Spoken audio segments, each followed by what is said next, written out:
Okay. Make sure it starts up here.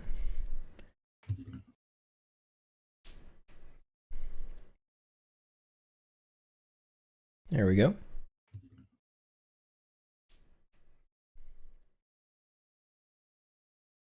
There we go.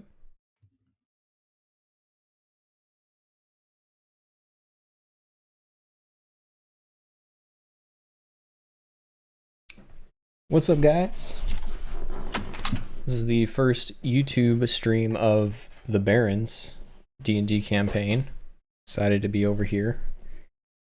I will be posting the other campaigns. Hello, Morgan. Hi.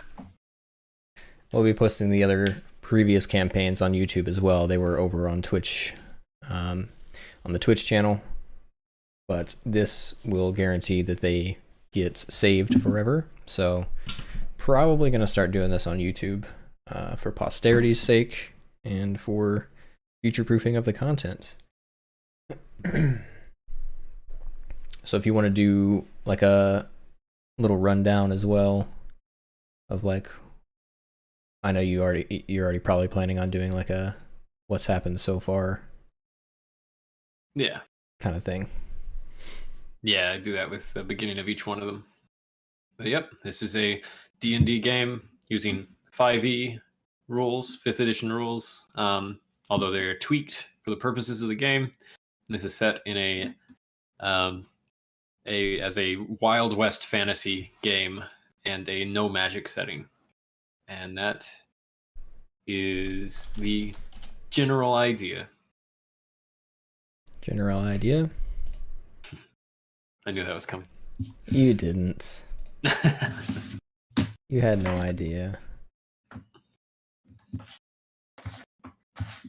Turn some music on. Nice.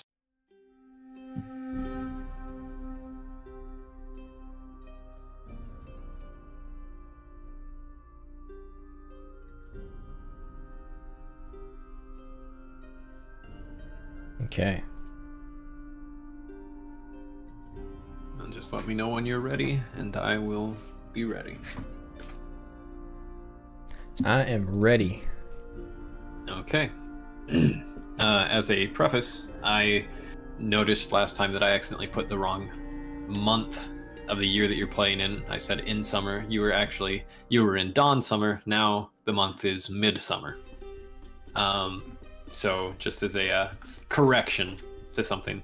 There's another correction to something, because this happens all the time. This is very normal for dungeon masters to go through misspeaking in one spot and just needing to correct it. There was a point in which you took Jack's horse from one place, even though we had established already that his horse was dead.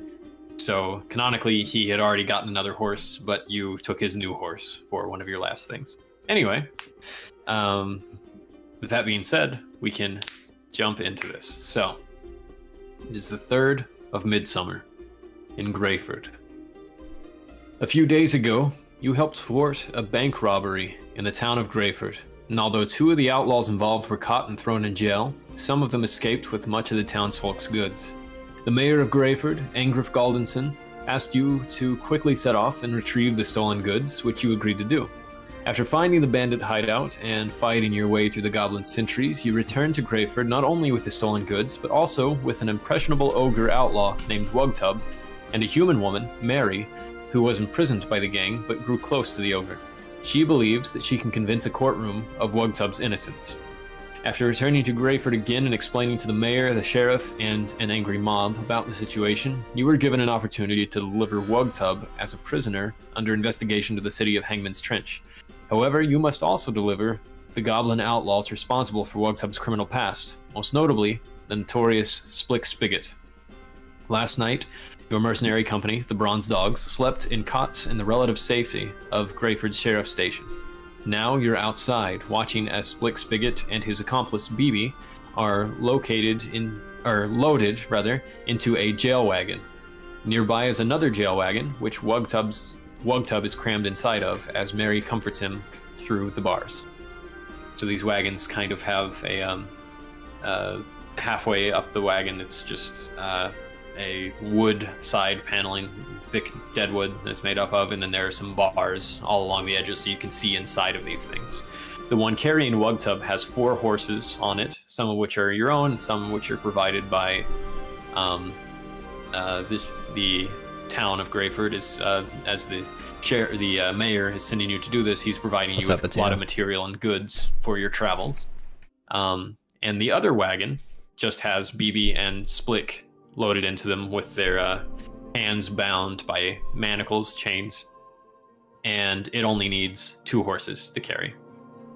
And so you've also been loaded up with quite a lot of food, water, and horse feed for your journey. But one of the problems with traveling during this time of year in the Barrens is that during midsummer, it gets extremely hot, and you need to drink about twice the amount of water as you would normally need to. So if you look in your group forwarding section, you would need to use or take 17 gallons of water per day right now with the size of the group that you have. But that is doubled, so you'll actually be consuming 34 gallons of water a day with your whole group. At the moment, you have 100, basically 100 pounds of water, 100 gallons of water, 100 pounds of food, 100 bags of horse feed, or a day's worth of horse feed. And down here at the bottom, based on all of your group checks for your survival stuff, I've calculated it all where you guys can forage and get an excess of food each day, but water, you're still going to be losing about 25 gallons of water each day. Okay. So just keep that in mind as you pay attention to how far you're traveling. If you would like to look at the large map of the Barrens, you can get an idea of how long it is to Hangman's Trench. And I'll give you an opportunity to look into that. And if you need me to send it to you, just let me know. I got it. Okay. So you will be traveling to get to Hangman's Trench. You will be traveling sort of in a east by southeast direction. Actually, it's almost exactly southeast from where you are, and it's quite a travel there. So that's a long way. Yeah. So finding water and purifying water takes a lot of time. It might be worth trying to get some more before you leave. But that being said, as you are all out there, your whole company is together out here watching to see as everybody is loaded into these wagons and everything. You see that Angriff comes up to you. That's the mayor of Greyford. And he says, "I really appreciate what you're willing to do for the sake of my town, making sure that we get these fellas on out of here to Hangman's Trench. You're doing whatever you want with the ogre there, but namely getting these 2 criminals out there so that they can be tried by the United Army and turned in for the bounty. Just so we're all on the same page, I am sending one of my trusted allies with you. She's not quite here yet, but she should be on our way shortly. If you have any last-minute things you need to do, this would probably be the time. It looks like the mob is gathering again, and you can already see some people are getting out of their houses, out of the saloon places nearby, and they're watching and just sort of spitting, and everybody's really angry at this group of people that stole all their goods. Even though you returned all their goods, they are not happy that their money and property was taken for a period of time. Yeah. Let's see. So we're still kind of hanging out around the jailhouse, about to take off then. And are we pretty good on so food if you and look water at your, currently? Your food and water, you have, with everything right now, you can carry up to 200 pounds or gallons of everything, as it's listed right there in the food and water section, but you have 100 of those. So in about 4 days, you'll run out of water at this rate. Okay. So Cornelia says, I can go take care of the water situation. I can use our group funds for it, unless anybody wants to. I don't think I'll have to have anybody chip in for for their individual funds for this, but it is possible that as we get on out there, assuming we don't run into any unmarked settlements or anything like that, it's entirely possible that we might need to dip into some of our own funds to just make sure we have enough water. I'll let you know once I'm done getting it out there. I'll get some clerks from wherever I go to roll it on out here so we can get it into these wagons. So Cornelia goes to take care of getting some extra water. In the meantime, is there anything you'd like to do or anyone you'd like to talk to about anything? No, I'm really just keeping an eye on Wugtub and Splick and BB. Okay, so since they're all in separate wagons, the wagons are not too far away from each other. There's about a space of 12 feet between them at the moment, and you can already tell that Mary's sort of standing in between them, trying to sort of just brush Wugtub on the arm to the bars and talking to him and whispering. She cares for him a lot, you can tell. But you can see as you look in from the very back of the jail wagon, which is just purely bars, and it doesn't have the wood parts right up to the sort of center area. Mm-hmm. You can see that Splick is in there, and his mouth has actually been bound as well, because he likes to talk a lot, and he's just sort of there staring at you from the very end and not taking his eyes off of you and barely even blinking, just sort of breathing slow and methodically. Okay. And BB, on the other hand, she's sitting on sort of the left side of the wagon, and she's also got her mouth is tied around with a leather band as well, and she's just sort of watching her toes that are sticking out of her boots because she's got these old worn out boots, and she's just sort of like flailing them and rocking back and forth. Okay. I just say to Cornelia, as soon as we get the food and water situation going, we should probably head out. I don't know how long the mayor's friend is going to take or which direction she's coming from, but should probably get this caravan going. All right. So let me just do a quick check on something with the group funds. And all right.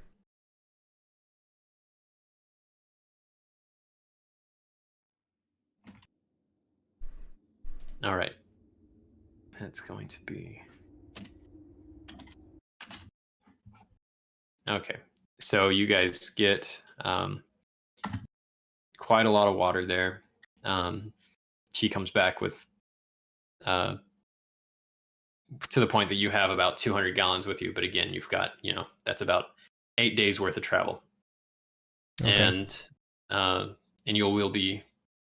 That's incorporating also the stuff that you're getting and being able to purify each day. Of course, you could spend more time in a day, taking some time to stop and not travel at all, just to forage a lot of water and try to stay in the shade and everything. Mm-hmm. That's always an option. Anyway, as you guys are finishing up and you're getting ready to go and anxious and eager to go, Jack says, well, where is this lady that he says coming with us? And almost as soon as he says it, you hear like a bunch of barrels tumble over nearby and this like just loud belch. And as you look over, there is a satyr woman, a goat-like humanoid, that she's just sort of leaning on a staff, and she's got a bottle of whiskey in one hand, and she just chugs it back real quick and just sort of shivers after that and comes forward and says, "Hi, sorry, you must be the people I'm supposed to be traveling with. Nice to meet you. I suppose, all that sort of stuff. We're supposed to say these things, right, anytime we meet somebody. I don't know what the point is anymore. We're all going to travel from one place to another, never see each other again. Doesn't matter. Anyway, the name's Saoirse, and I'm an old friend of Angrus. Been sent to come along with you and make sure that I'm going to pick up the bounty for these two that are being delivered off to Hangman's Trench. Seems pretty straightforward to me. No need to dwell on it. Yeah. All right. Now, are you ready to go then? My name is Givik. Nice to meet you. Right. Okay. Good. Good. Straight to the point, I see. Yeah, and you're blue. Okay, interesting. Good enough. Let's go. And so as she one of the horses that was provided is one that was specifically hers, and so you It's a goat lady riding on a horse. Yes, so she sort of jumps up on this thing, and as she gets her whiskey bottle back, and just straight out of the bottle, just takes a big chug out of it, and doesn't even cough at the burning sensation. She just corks it back up again and puts it in her side, and she actually has it in. Basically, she doesn't have a revolver at her side. She has a holster where she puts the bottle, and she just puts that there. But on her back, she is carrying both some sort of long staff and a flintlock musket. Okay. I gesture to her whiskey holster and say, "I hope you brought enough for all of us." You just don't come around and try to find out if I have, because last person that did got a big knock on their noggin. Fair enough. Okay. I think it's about time that we head out. All right. So, which direction would you like to go for this first day? It has an advantage in bottle throwing. Going out of Greyford, so this first little block to the southeast. All right, southeast. Okay. So, is there any particular way or any particular precautions or anything you'd like to do as you're all traveling together? So the whole group is with us now? Yeah, so you've got the whole group. Okay. Yeah, I'll be out in front, and I'm gonna have Steel up front with me, and then I'm gonna instruct probably Cornelia and Jack to kind of flank both the carts.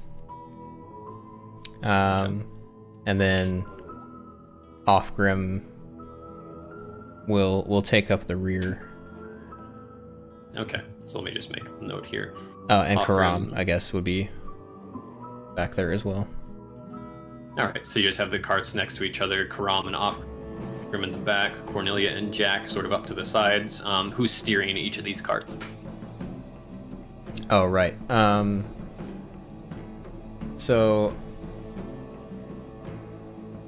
I feel like So far you don't have you or Steel. I'm not sure exactly where you guys are.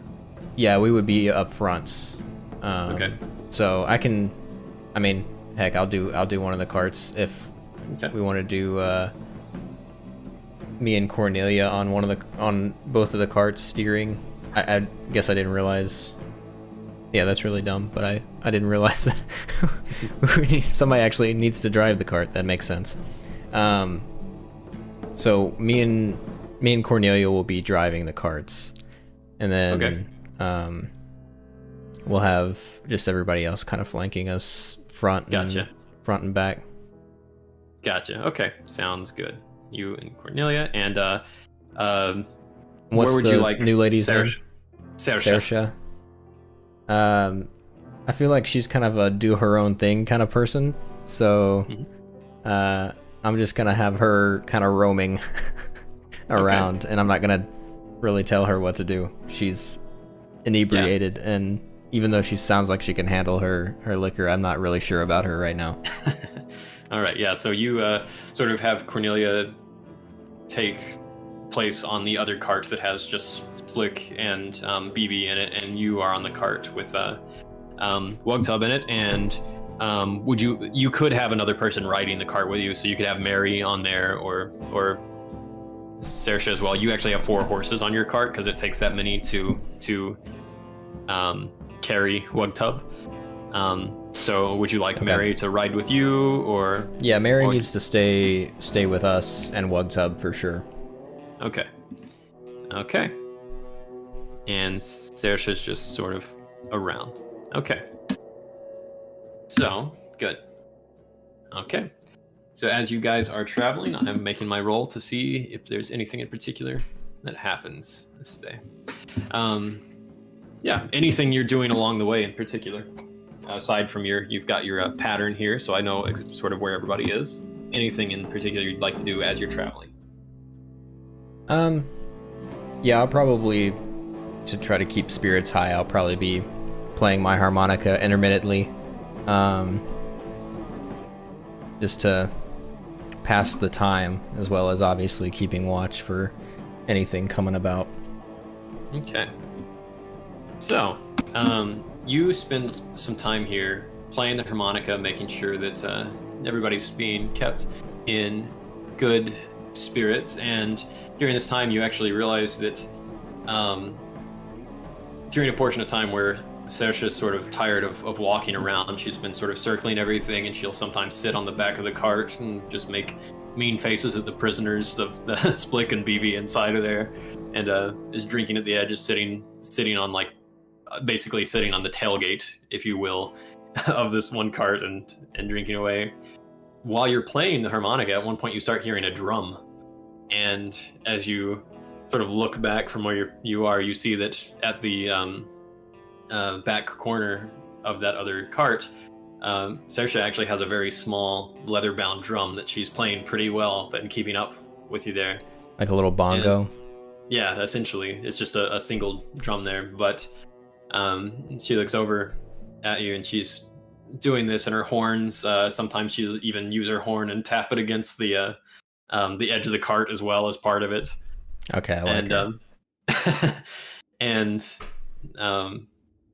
And once you've done this a while, and you stop, she calls out and says, "How long have you been playing?"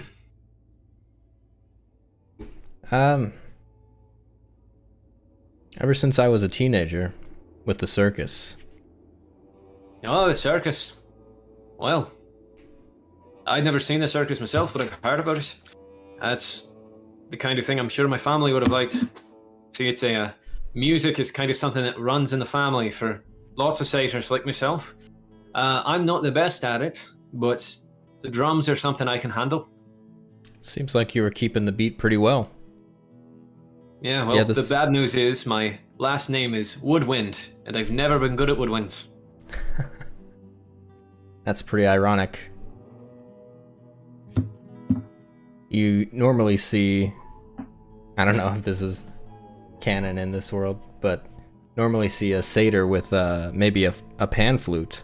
No, I know it. Ever tried it? Oh, I've tried it, but just wasn't quite my thing. Understandable. Never really gets in. You don't get asked to be involved in the family band when you're as bad as I am with them. Somebody's got to keep the beat. That's true. My uncle's good at the banjo. That's a difficult instrument. Yeah, well, it's hard to be sad when you're playing the banjo, or so I've heard. Anyway, what's that? And she points up ahead, and as you see down a little ways away from you, just maybe 50 feet ahead, there is something embedded in the ground. It's sticking out about, it's like a small mound, like a small little boulder, essentially, but it's kind of rigid and sharp, and it has a pinkish purplish hue to it. What would you like to do? Oh, and it's only about like a foot wide on either side, and only sticking out of the ground about a foot. How far away are we? You guys are about 50 feet from it. Okay, so not far. I'm gonna kind of slow down right next to it. Say, I don't know. Karam? You ever seen anything like that before? So Karam will make a check real quick. Strap a bayonet to the banjo, battle bard. So Karam, he comes up from the back for just a moment and says, "Oh yes, actually, I think I have heard of something that might be relevant to this." And as you guys get closer, is it glowing, or is it just like a pink purple like rock? It's not. Yeah, it's not glowing. but it's this sort of crystalline pink-purple rock. And he says, Okay.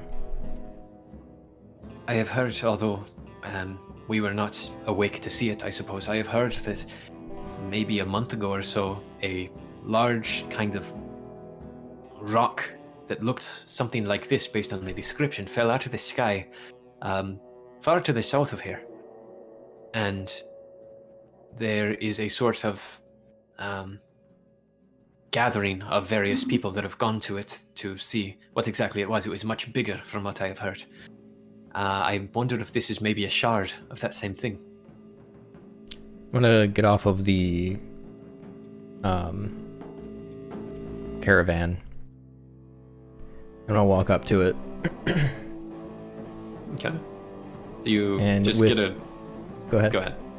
As you get just a better look at it, it seems like it's somewhat translucent, and it looks like it definitely has impacted the ground hard enough that it is sort of sunk halfway into the sand.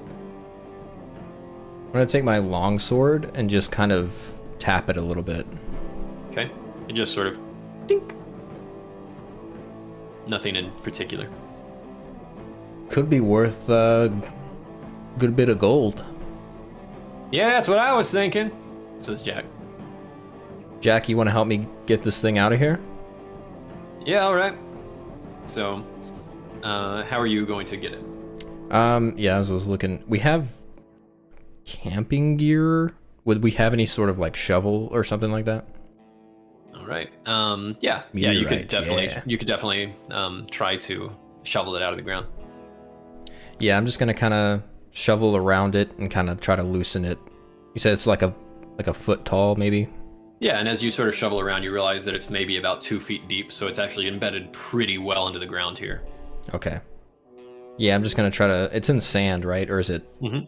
Yeah, it's sandy ground, but it's sort of Still hard packed. coarse packed. Yeah. Yeah. Okay, I'm just gonna kind of unwedge it, or even get the shovel and we'll kind of wedge it out. All right. So as you just take some time to sort of get this on out of here, Jack sort of cracks his knuckles and says, "All right, let's try to pull this thing on out of here." And as he grabs it, he just sort of pulls a little and he's trying to get it up out of there. And for Jack's sake, I would like you to roll a D100.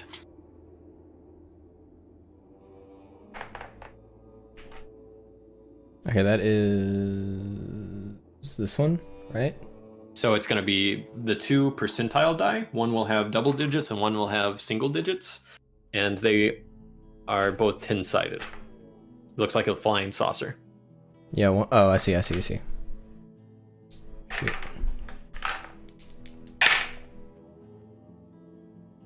6 and 60. 66. Okay. As Jack is pulling on this, he all of a sudden just like brings his hands back, and you watch him wince in pain as he takes 9 points of some kind of damage, and he sort of shakes his head and says, "Oh, that does not feel good at all." Say, Jack, don't Ow. touch that again. Yeah, Are you okay? Oof. Yeah, I'm all right, but that kind of stung. But it's like right here, got a headache. Yikes. Okay. I'm like to gonna do? roll a investigation on it. As determine now what- that it's like completely uncovered. Mhm. I'm gonna do a history check. Okay. Just to determine if I can see any I'm gonna look for any markings around Okay. it, or if I recognize it at all, based on Karam's helpful description of it. If I can Okay. tell maybe where it came from.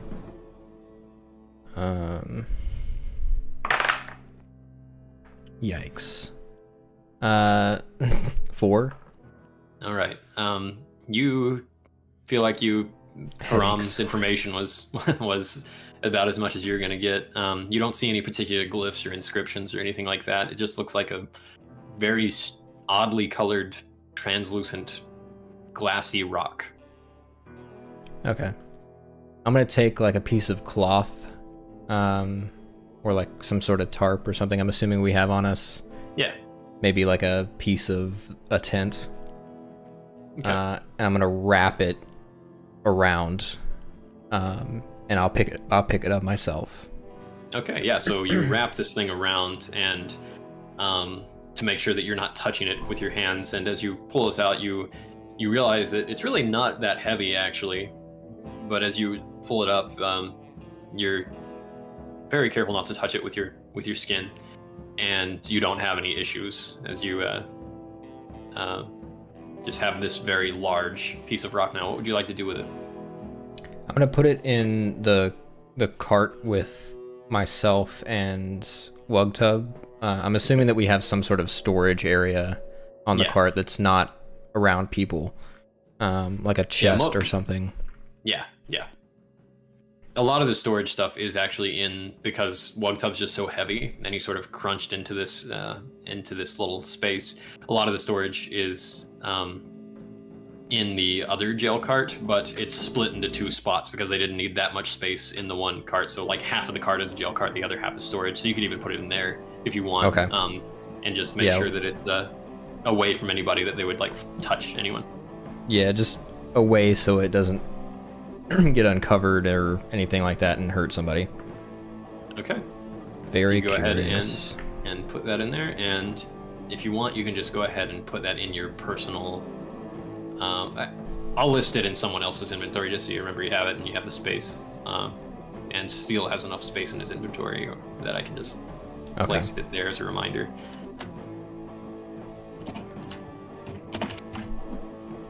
Okay. Strange Skyrock. Okay. Strange Skyrock. Perfect. All right. And anything else you want to do here before you continue? I'm just checking the general area where this thing fell to see if it's like there's any other damage or anything that could clue me into maybe what this thing is. Make an investigation check in this area. I don't think I have anything to investigation. 16. Yeah, that's going to be an intelligence skill. Okay. As you're looking around just to figure out melt it into bullets. What is going on here?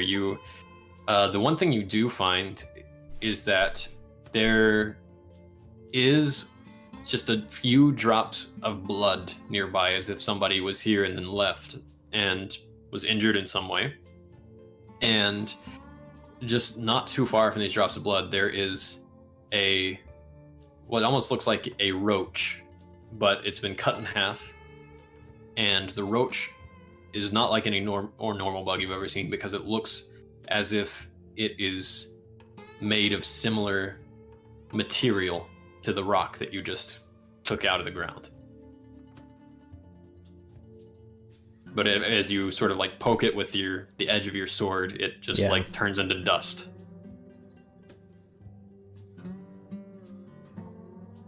Okay.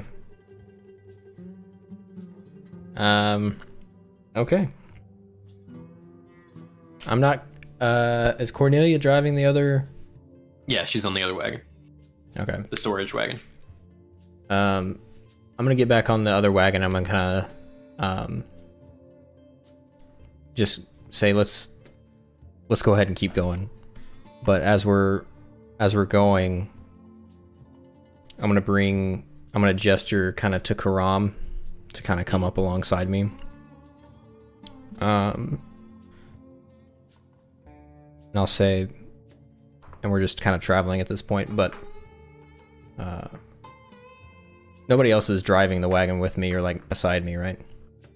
The nearest person to you is just Steele. Is kind of he sometimes walks alongside, sometimes he gets on one of the horses. Yeah, that's okay if he hears. I'm just gonna kind of gesture to Karam and say, Karam, this meteor shard, whatever this is, I'm a little worried about Jack. We shouldn't have touched it, and that was my fault. But, and I tell him what I saw with the blood and the bug that was the same material, almost looking like, and that when I touched it it disintegrated. And I say I don't know what we need to do, but I don't want to alarm Jack or any of the others. I feel like you might have maybe some insight of what we could do, but I'm a little worried about it right now. Well, I'm glad that you have told me about what you experienced there, and maybe it was a mistake, but to be honest, Jack was going to touch that whether we had told him to do it or told him not to. Anyway, yes, we should keep an eye on him, but not make him nervous about anything that might have happened to, if it was some sort of sickness or something that is associated, then I don't know what could cause a headache so quickly, but I've heard things about rocks having certain properties. Some people even think that rocks can heal people in some way. So, I don't know. I met a woman once that thought that stones had medicinal purpose. Well, that didn't seem too medicinal to me. No, but of course, Jack he's not normal, is he? That's true. I guess just keep it in the back of your minds. I know you are versed in different materials and medicines and a collector of sorts. If you think of anything, that just keep it in mind as we go.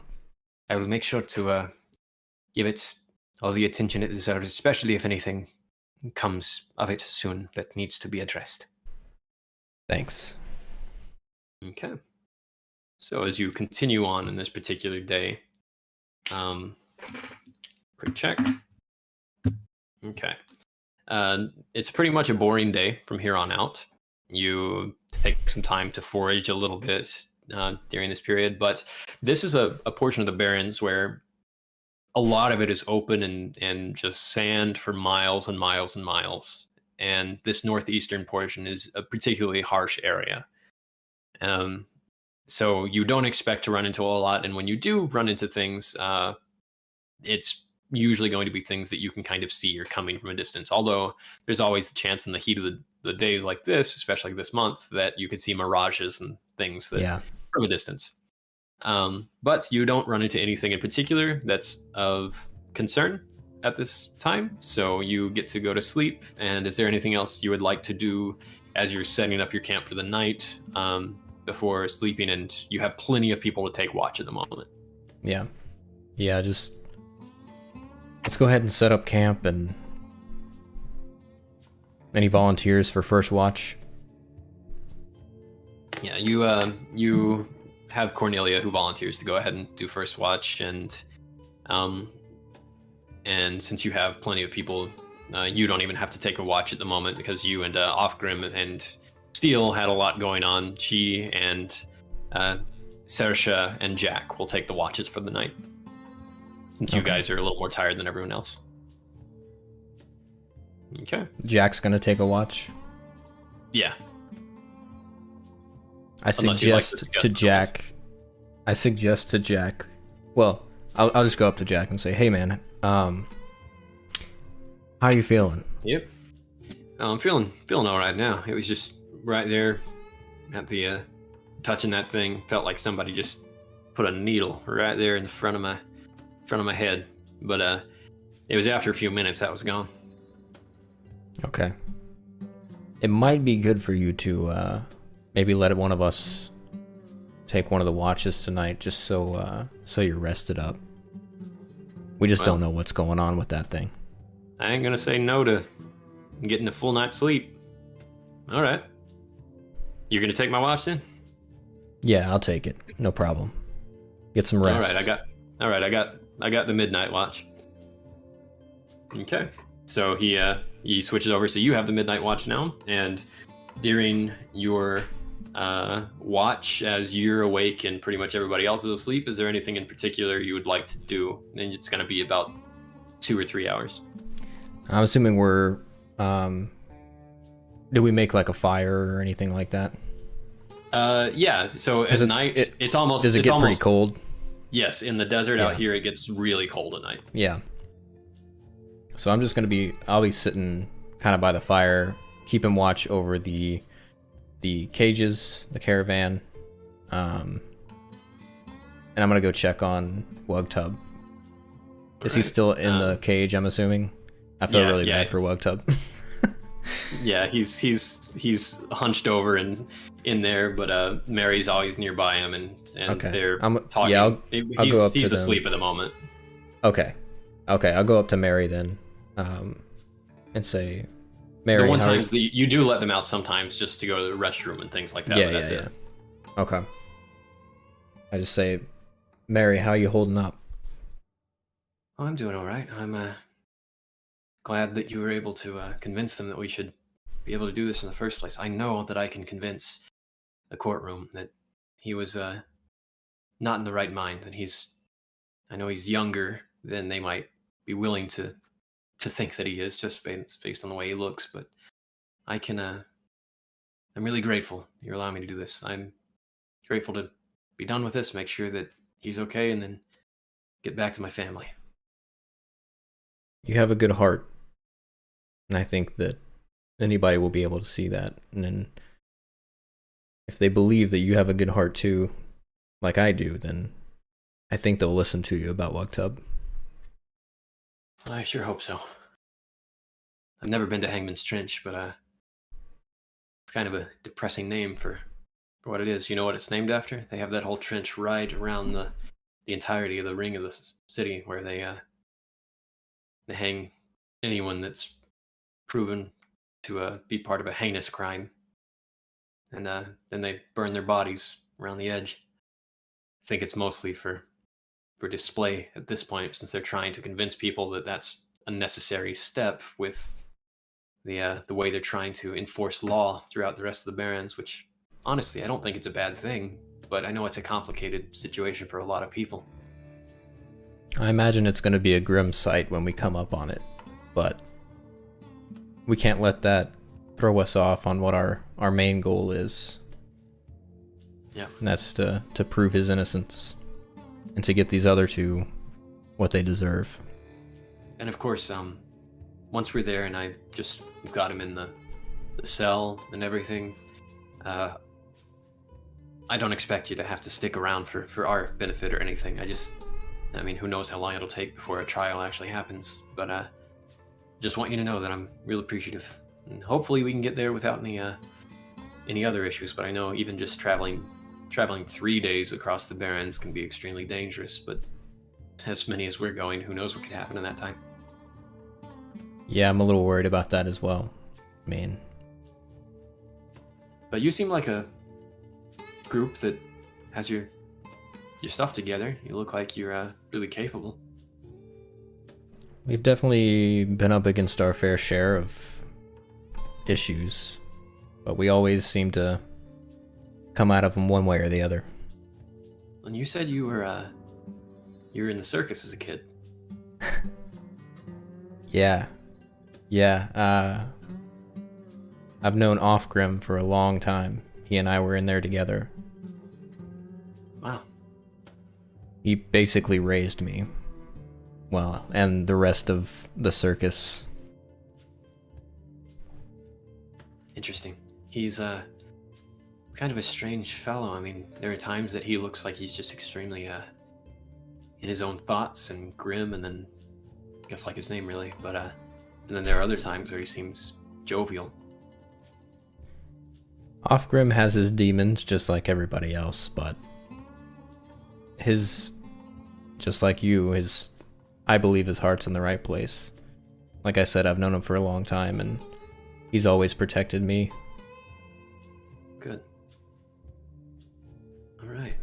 I think I'm gonna get some rest as well. It's kind of hard. I wonder if I'm really worried about what happens if, like, Split got out, for instance.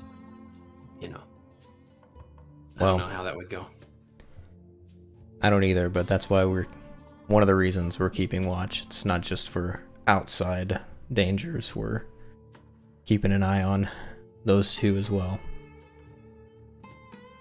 Hopefully it doesn't come to that, but yeah, of course. I'm gonna get some rest and Is there anything else you need? No. Get some sleep and have a good night. All right. She goes off and gets into gets her little cot that's it's more of a sleeping roll actually that's provided for her and gets on the ground with it. All right. As I'm going back, I'm gonna go sit by the fire. But as I'm going back, I'm just gonna I'm not gonna go right up to the I'm gonna go past the other caravan and just check on Splick and BB. You look inside and see that BB is asleep, and as you're staring in it at Splick, what's your passive perception? Passive. It'll be under your senses. Passive is always 10 plus your perception modifier. I've got passive of 10. Okay. As you're looking in, and actually, just give me a general perception check right now as you're looking at it. So it's for you should be just a +0 for you, but it's a d20. Oh. 9, so no better than my passive. Okay. He just don't notice anything in particular about his behavior or anything. It just looks like he's there kind of nodding off into sleep. You can see his eyes kind of opening a little, looking at you, and then closing. Okay. And as you go around the side, you see Sersha is over there leaning against the side of the caravan, and she's looking up at the sky toward the stars. And there's a lot of stars every night, just all over the place. And she's sees you there. And she nods at you and takes a swig of her whiskey, but doesn't say anything. I nod back and go to the campfire and continue my watch. Okay. All right. So for the rest of the night, your watch, nothing in particular comes of it, and it is eventually Karam's turn, and you get to get some sleep. Okay. So the next day. It's the next day. Which direction would you like to be going? You are 1 day southeast of Greyford. Yeah. I'm gonna keep continuing this straight path. So next southeast section, just straightest path that we can take, as far as we Sounds know good. what the bearing is. All right. Let me check my potential events that I've rolled up ahead of time and condensed. And all right. Don't want them escaping. Turn them into soup. So, as you are going along, you come across an area where you see up ahead there's just sort of a smattering of boulders. They're not very tall, but near them somebody has built a shack. It looks like just a little pioneer's home out here. And you're just going to sort of pass by this area. You can already hear the as there's this sort of a battered windmill type thing, but this is not a large windmill for the purposes of doing anything to smash grain. This is actually a smaller one that's outside, that's usually put out for crops so that it blows in the wind and scares crows and things away. It's a scarecrow windmill. And you can see it. It's sort of battered and old, but if you're looking at it, it looks like a lot of the crops that were there pretty much withered away, if there were any crops there. Is there anything you'd like to do in this area? How far are we from this? Or are we just passing right by it? You see it probably like 60 feet away from you up ahead. Yeah. Do I, on our firearms, do we have any sort of like scopes? You don't have any on any of yours, but you know it costs usually a lot of money to get a gnomish scope. But that is something that a lot of some gnome inventors have come up with, that you can get if you ever run into an inventor or certain tinkers or gadgeteers. That's something you could potentially buy, but it's a lot of money. Okay. No, I'm just kind of scanning to see if I see any movement in the shack. Okay. As you're going forward, you can do either a perception or investigation check as you're going by. Perception would be wisdom, investigation would be intelligence. Yeah. 17. Okay. You the one thing you notice is there, what at first you think is just a like mound of maybe like a tarp or something covering firewood, perhaps sticking out of the back. You notice that there is actually a bunch of flies gathered around the bloating corpse of a horse just behind the house.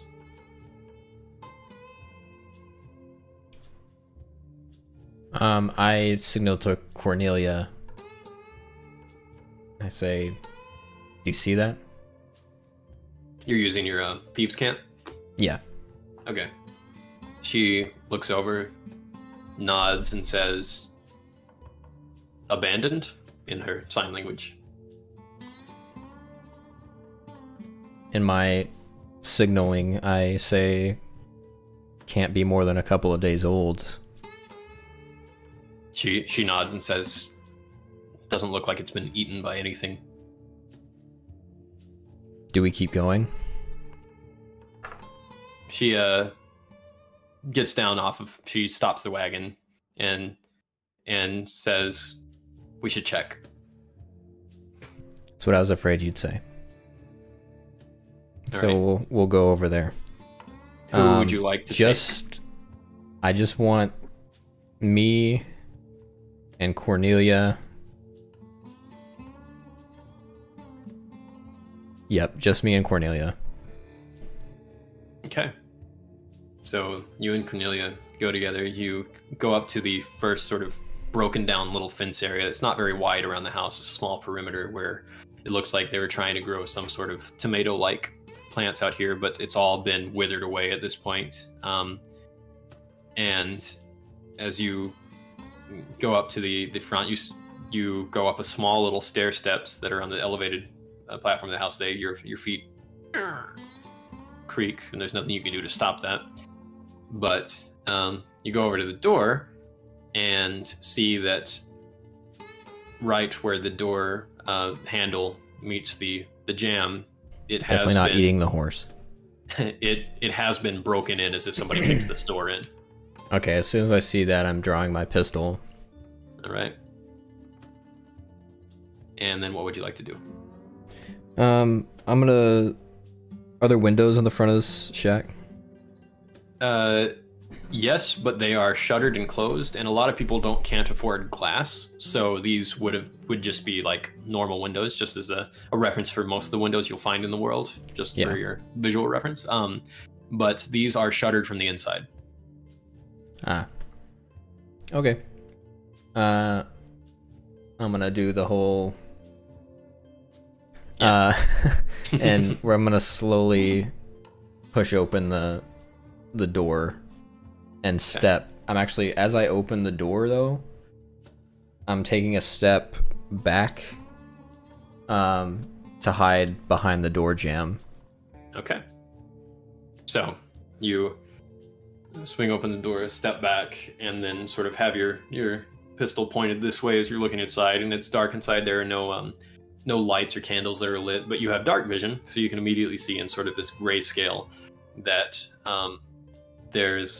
it looks like there has been some sort of a struggle in here. There's a table that's sort of broken right in the middle, and aside from that, it looks like somebody has rummaged through some things.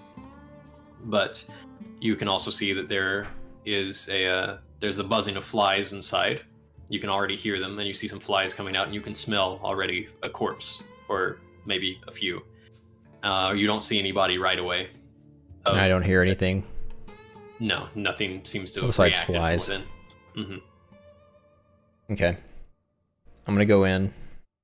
All right, you push in and you look inside, and as you look into the directions that you weren't able to see just a moment ago, still pointing your gun out, you see that there is a woman, human woman, that's dead on the ground, that has had her throat slit, and there is a man that's dead on the ground as well, that has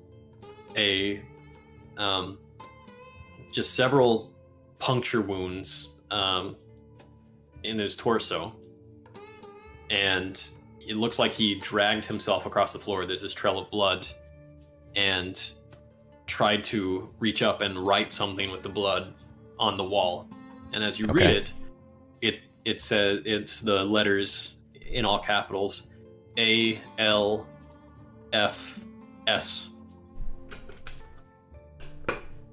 Okay. I need to have a notepad up. ALFS.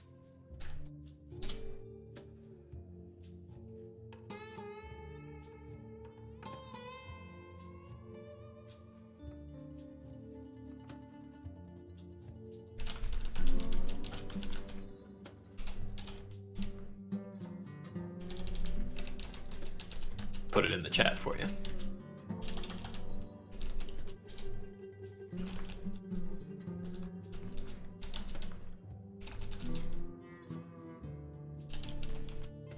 ALFS. Okay.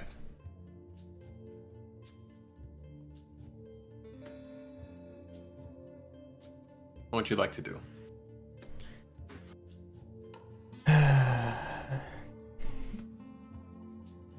I'm just gonna make a general perception check real quick to see if I notice anything else. I'm gonna go toward the writing on the wall and where the gentleman has fallen on the ground. Okay. And do a check, a general check of like, no, not a general check. I'm just gonna check his person. Okay. And see if you can discern. Yeah. What specifically? What kinds of things are you trying to determine? So I'm trying to figure out what he's been killed by, maybe. So like, what type of weapon? If it was just like a knife. If there's any like specific marks that I can see that would tell me who did this. Okay. How did he die? Is his throat also slit? No, he had a bunch of just puncture wounds, it looked like, based on the blood pooling on his shirt from on his torso. All leather feels soggy. Gross. That is an 11. Okay. You take a moment to sort of rip open his shirt and just see what these wounds look like. And you cover your mouth because the stench is awful. What's up, Raccoon? And as you look at this, these look like they could be bullet wounds, but if you want to do a medicine check, that would be a wisdom check if you'd like to try one. Okay. 16. These aren't bullet wounds. Whatever this was pierced inside and then was taken out in some way.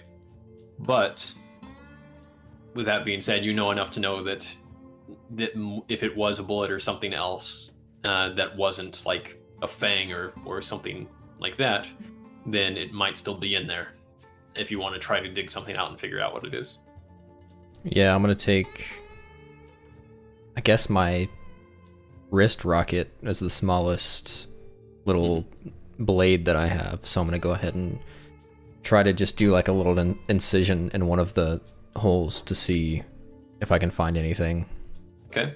Yeah, so you get your wrist rocket ready and you sort of carve away and put this incision there, and it immediately, his blood is mostly pooled down to his back and his legs, so this sort of cuts through a little dry, and as you reach in, and all the blood that is here is coagulated, that is left, and you find that there are arrowheads in here that have been broken off at the stem.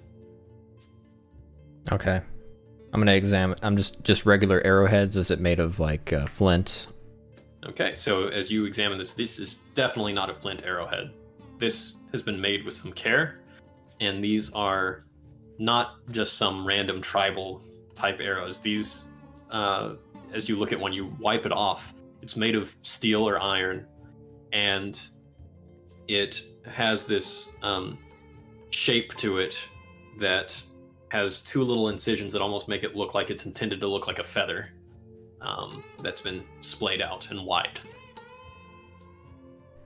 I hold it up and say to Cornelia, does any of this mean anything to you? And I hold the arrowhead as well as I point at the wall, the ALFS. She This hums, looks at the wall, and looks at the arrowhead, and comes closer to it. I'm not really sure. What do you think about what he wrote on the wall? What do you think that could mean? It looked like it was the last thing he ever did, first of all. So he was definitely trying to tell whoever found this place something about who did this to him.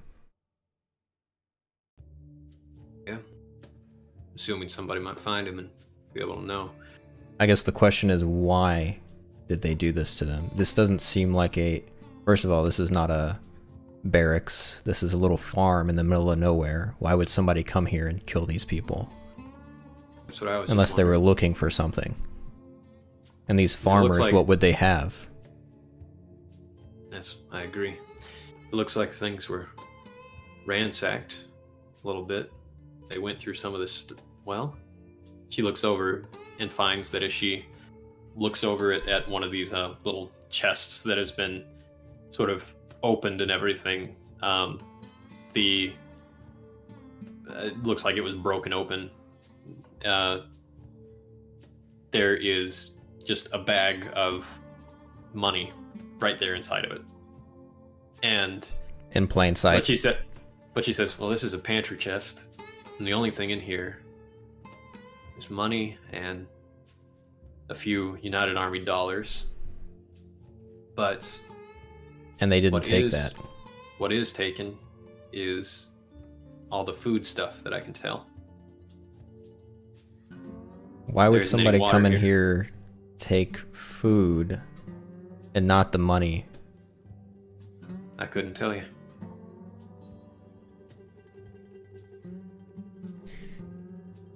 I'm gonna walk around the shack. And as I'm walking, I am basically feeling I'm feeling the ground, the floor underneath me to see if anything like creaks or feels loose. Okay. Yeah, so you walk around, do another investigation check with that. 13. Okay. You Afternoon yeah, legs you feel soft. Weird. you find a place where there's a particular, most of the floor creaks, but there's this one spot in particular that stands out for you because in this case it doesn't. And you find there's a little hole just right at the edge of one that you can stick just a little your blade in and pull it up a little, Yeah, and I'm gonna realize pop there it is- up. And as you pop this up, you see that there is a hidden storage spot here. And Okay. inside of it, it doesn't look like anybody got into this area. It doesn't look like anybody found this or looked inside of it. But there is a little strong box, basically, and it has a small little padlock on it. And it's numbered. No, so the padlock in this case is just a looks Oh, like it's it's just a a- key. I got you.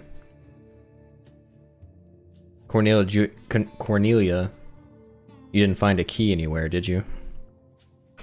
Actually, got one right here in this lady. Well, there we go. Look what I found. And something else too that I didn't see before. What's And that? this lady, she had a baby. Like not she anymore. was going to have a baby? Nope, this one was born. And she comes over to you and says, I wouldn't look that way if I were you. Okay, I don't. And you know that the woman was sort of like hunched over something. And apparently, Yikes. but you go over and she brings over this little key, and you hands it to you, and as you use it on this box, you find that there's a few things in here. There's mostly just paper. Two of these pieces of paper look like they are something you recognize as patents for some sort of equipment, some sort of farming equipment of some sort. And it's written in such a way that the thing that you get out of this is that whoever was writing this it looked like it was written by this guy's own hand, perhaps, and he was really, really terrible at spelling words the right way. And just everything he wrote, he was just using the wrong everything. And Okay. And down to the bottom of it, there is just a bit more United Army dollars inside. I don't know why someone would come and kill these people for this. This may just be a coincidence. Surely they weren't looking for farming equipment patents. If they were, they didn't get it. I don't know if that's good or bad. I mean, it's not that big of a place. If I were looking for something, I'd probably think to look in the floorboard. So whoever this was not that smart. Yeah. Maybe just brutal. I don't Maybe know why they were just looking for food. Maybe. Don't know why they would have taken their arrow shafts back without taking the arrowheads. Because those arrowheads, those are reusable. You can get those back, make more arrows out of them. Don't know what's going on here. I think we've spent enough time here though, and we should probably get out of here. We're still on a job.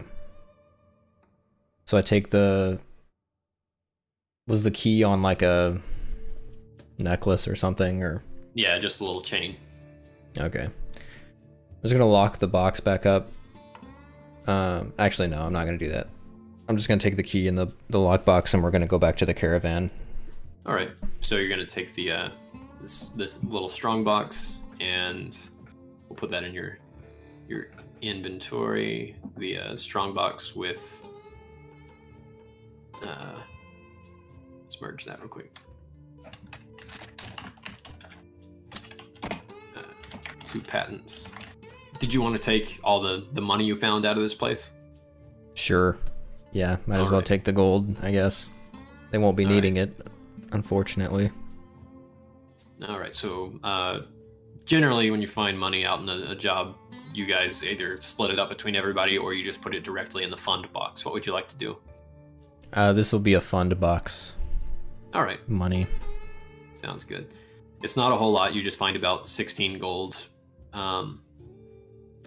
So not a whole lot to you guys, but 144 plus 16. So here we go, 160 for the company funds. And then as far as United Army dollars, you guys find about 34 United Army dollars. And when we were approaching, you said that the tarp was covering a horse? You thought that maybe it was just a tarp covering something at first until you realized that it actually was the body of a horse. Oh, I got you. Okay. Yeah. Okay. Okay. As you go on, Jack, as you come back, Jack says, "Well, did you find anything good?" Found more bad than good. And I don't say anything more, and I get on the caravan and keep riding. But as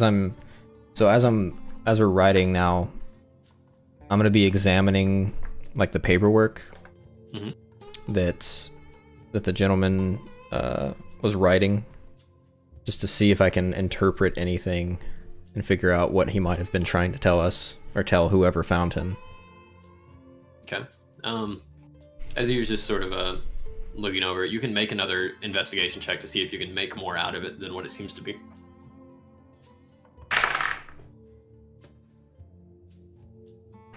Six. Okay. You don't get any particular clues of note that you find useful in terms of getting some secret message out of this or some indication of what was going on. But as you read thoroughly through it and read every line, you notice that he was putting a lot of personal anecdotes in this, and you realize at one point that these are failed patents, that these are things that were rejected by, there's a stamp on it that says literally says rejected, as if it was like a post stamp type thing, or not a post stamp, but an ink stamp thing. And there is the symbol for GEM, GEM, the faction that is stands for Gnomish Engineering Market, where they take a lot of patents and they produce patents and they pay people for good ideas. and then they produce them, and they're sort of a faction all their own. And it looks like these things were rejected, and there's a note next to it in red ink that says, "Spend more time on learning how to write common," basically. But in the process of this, you as you're reading this, you realize that in these anecdotes, one of them said something about, but I don't want none of this going to no half orcs are being used for anybody like that don't deserve it, like half orcs or half alfs. And as you're reading that, you see the word alfs. Spelled as ALFS. This guy was human, right? But he was like not very. He was just, he spoke common, but he just was not very good at writing or reading, writing or speaking it. Yeah, it looks like what you got, at least for the writing portion. It looked like he just didn't know how to write it very well. Yeah, which is not uncommon. Okay, so it was maybe a reverse hate crime. Possibly. You might never know. I put the arrow head into the lockbox after I made this discovery, and I lock it up and put it in our storage bin. Okay. So we'll put just for reference, strange arrowhead. And I just kind of sigh as I put it away. Okay. So, as you're going along this day, any other particular thing you'd like to do along the way? As I'm putting away the lockbox, I'm just paying attention to the weird space rock that we have in our chest to see if anything is happening. Okay. You don't notice it having any interactions or doing anything in particular that would indicate that there's anything unusual about its presence at the moment, other than it just being a weird item. Okay. And as you sort of ask Jack at one point how he's doing, he seems completely normal again. Doesn't seem to have any ongoing issues as far as you can tell. All right, I guess we press on. All right, so you guys managed to be able to sleep for the night. You don't have to worry about the specifics of everything right now. Everybody gets a good night's sleep. You get to sleep as well and have other people on watch. And then on the next day, I assume you're going southeast a little more? Yep. Okay. We're almost halfway there, boys and girls. Okay. Let's see.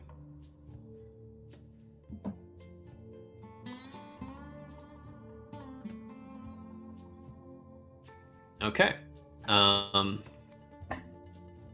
So there is this place ahead where you see that there actually is a bit of reprieve from the heat of the day, where there is somewhat of a canyon between two mesas that could allow you to travel through some shade for a period of time if you would like to. It looks like it's just doesn't stretch for too long. It would just be maybe a 30-minute period of going through the shade if you would like to.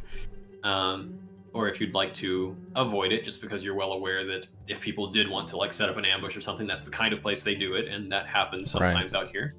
But I will leave that up to you. I just speak to the group and say, how's everybody feeling? You think we could press on? Obviously, we probably should avoid trouble at all costs, but I understand if the heat's getting at anybody. So the benefit here would be that you could avoid spending 17 extra gallons of water if you go through this area.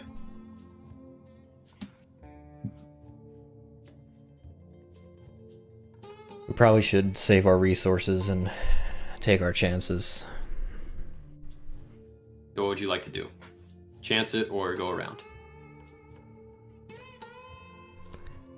How much water do we have so far left? So you have enough for divided by depending on what you do here, 6 to 7 more days. All right, let's chance it. Okay. So Let's make it interesting. Fix something up here. All right. I'll correct what I taken out and okay. Is this taking into account that Karam can store a lot of water by himself? You know what? I was all sort of putting it all together, but I can keep track of that later if it becomes necessary. Okay. So, all right. Cool.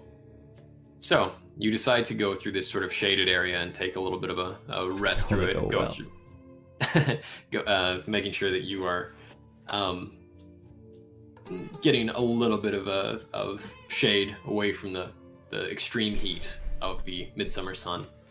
And as you're keeping an eye out, do you want to do anything in particular? Well, knowing what we're doing, I'm keeping a very close, watchful eye on the top of these ridges. Okay.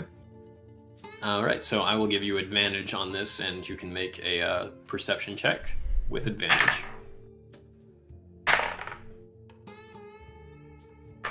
Well, my passive is 10, so it's better than what I rolled twice. So. All right, we can stick with your passive in that case. All right.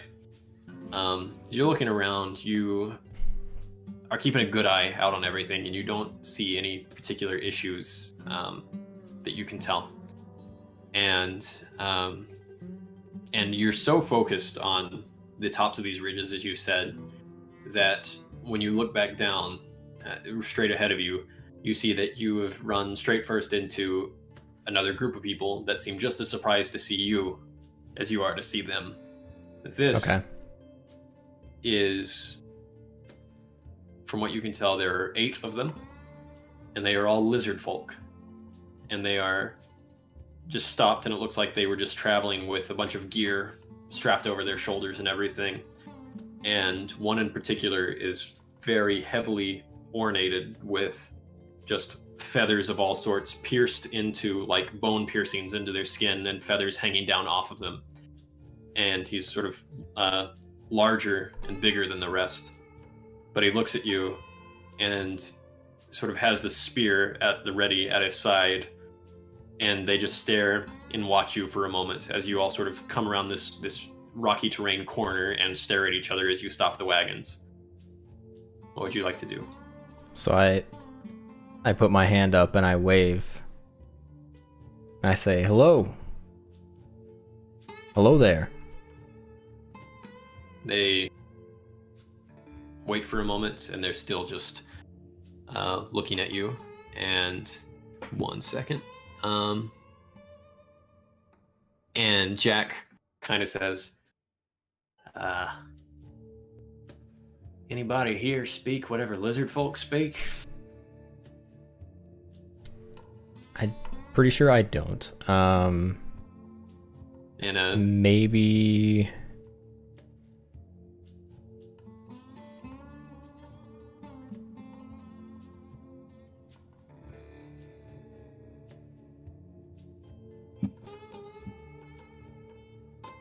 And Saoirse says, well, I don't.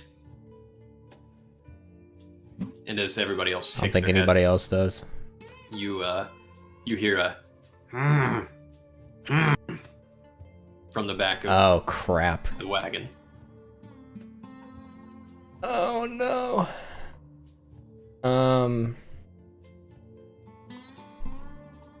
I say, anybody got a white flag? And Cornelia, actually, because you guys travel this way, she does go ahead and do that, and she waves a little white handkerchief, basically. But these lizard folk sort of look at each other and a little bit, and the one in the front just waits, and he's watching you, and the rest of them all kind of speak in this sort of hissing sound to one another. And they're all watching, and they're very cautious. You hear from the back of the wagon as you hear the grunting of Splick.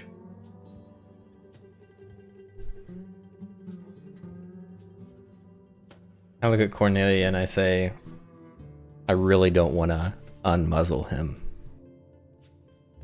This seems like a bad idea. He is going to try to escape as soon as he has a chance. And this seems like it might be a chance. We're not going to understand what he's telling them.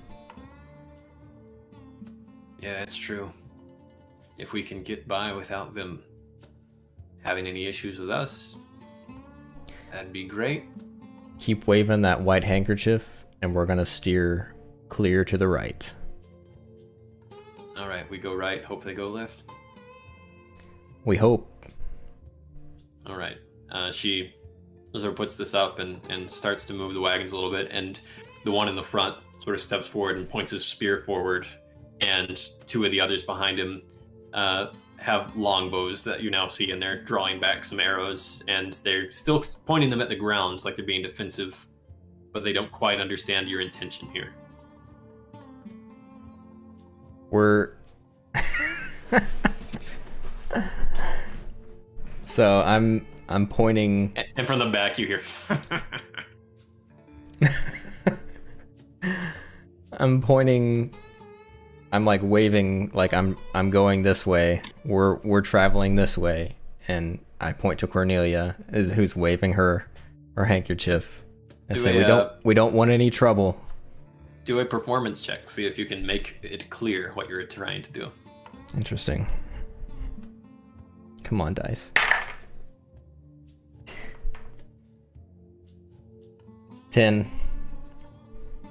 Okay.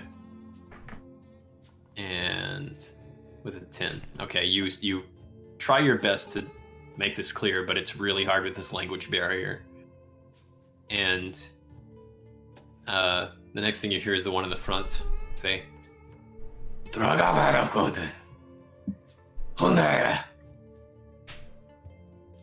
he like shakes his spear. Okay, we stop the wagons. He sort of points at the rest of you, at all of you, and says something again.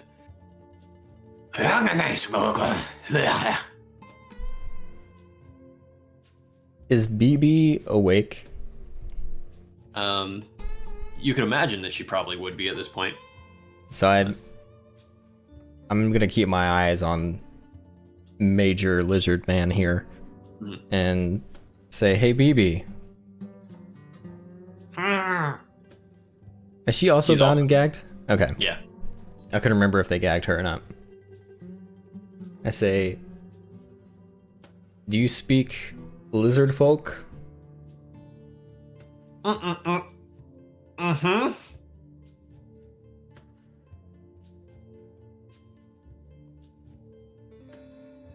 That was not very convincing.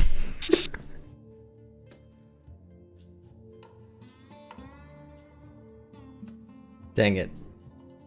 Okay. I'll play your game. I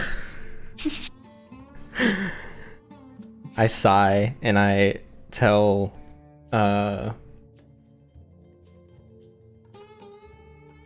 Steel,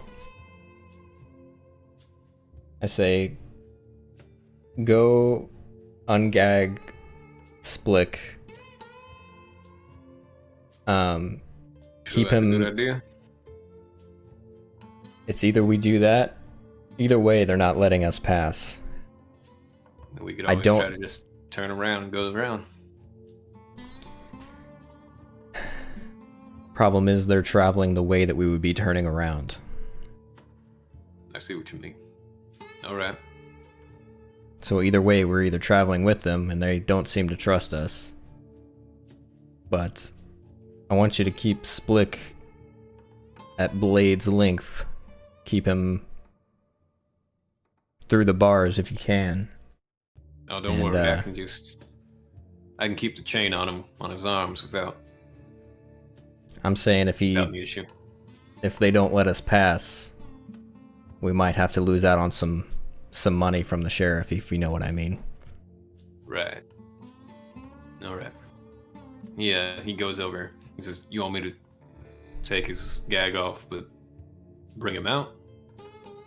Don't bring him out of the cage. All right. So he goes into the cage, and you hear this. Well, it's about time somebody did something that made some sense. What do you want me to say? Let them know we're not a threat to them. We're just passing through. They don't seem to understand the white flag. Right. All right. You And hear him Splick? say some. There's no Yeah. funny business going on here. We got no qualms only bringing one prisoner, or two prisoners. Oh, of course. I mean, why would I want to die in this situation? Okay. So he starts saying some things, and you hear them responding. And one of them looks at the other, and they're whispering to one another. And the one in the front says something back, the lizard folk, and then Splick says, "All right, they want to talk to me face to face." Why? You want me to ask them why? Fine, all right. And he does this again. You speak back, and this one in the front shakes a spear again and says, and points it at you, and says something. He says, "Because that's how polite society does it. Remember, you are the savages here." Remember that you're a prisoner here. All right, fine. Don't listen to me and let them get more riled up. Steal, keep him in chains, check his chains twice, and bring him out. You hear this for a moment, and he says, and you hear, "Well, found something on him. He pulled a nail out of a plank, had it in his hands, and he Yeah, get rid of flicks it that. out, and he flicks it out of the back, and he says, "Hey, I just needed something to fiddle with," and so Sure. he brings him out, and he's got him chained up, and the chains are wrapped really tightly around the back, and Splick looks at you, and he looks gaunt and kind of exhausted, actually, like he hasn't been sleeping a whole lot. Mhm. But he looks at you, smiles this big toothy fangy grin, and winks, and then goes over as Steel brings him sort of closer to the front. Steel says, "I want you to translate everything they're saying for us." And so it's fine. So as they're talking back and forth, and this is what Splick tells you is being said. He says, "Here I am. We're talking face to face now. What do you want?" And the lizard folk in the front, this will be translated for you by Splick, who says, You are carrying slaves. Yes? and he looks to you to see how you want to respond.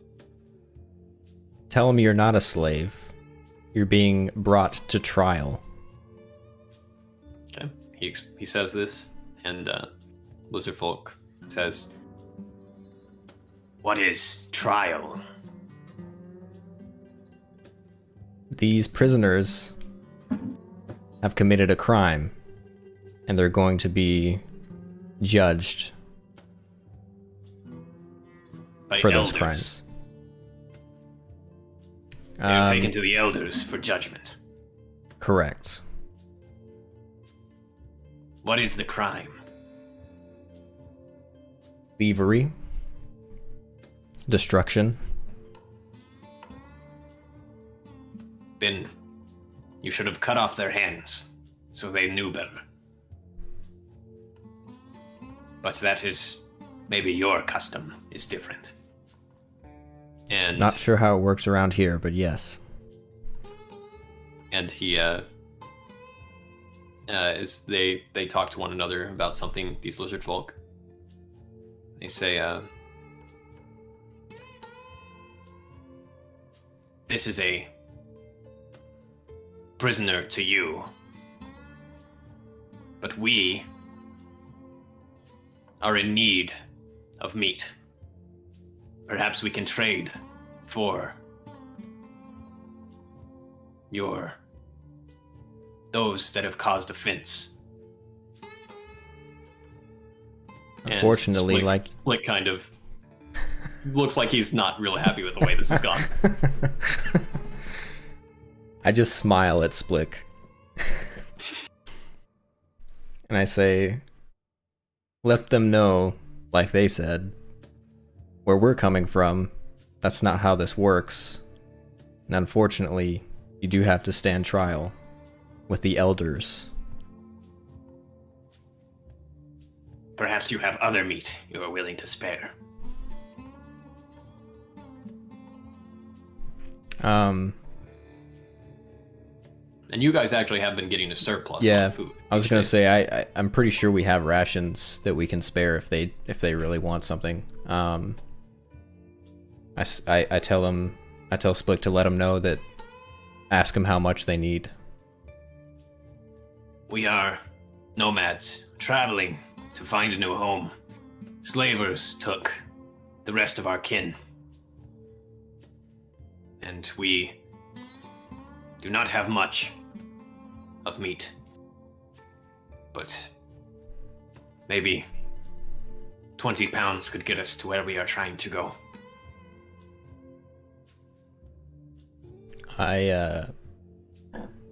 Excuse me. I get 20 pounds of meat, and I let him have it. All right. So you just sort of do this, and they say, What are you expecting in return?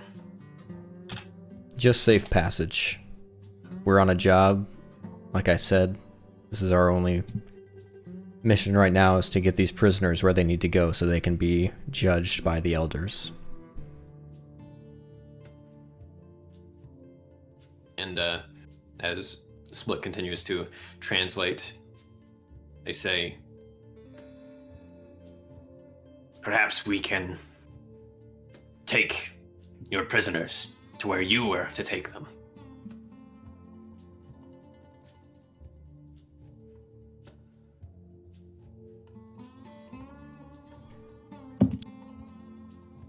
We and like to see our jobs.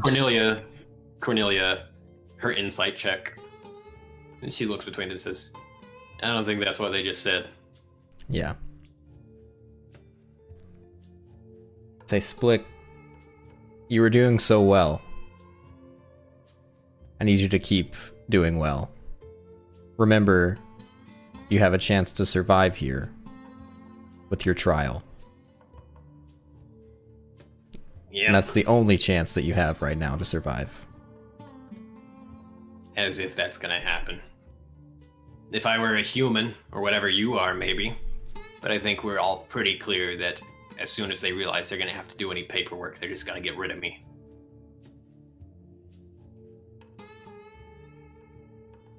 Same with One Tub. Don't know what you're trying to do with them. We don't get the same treatment that you people get.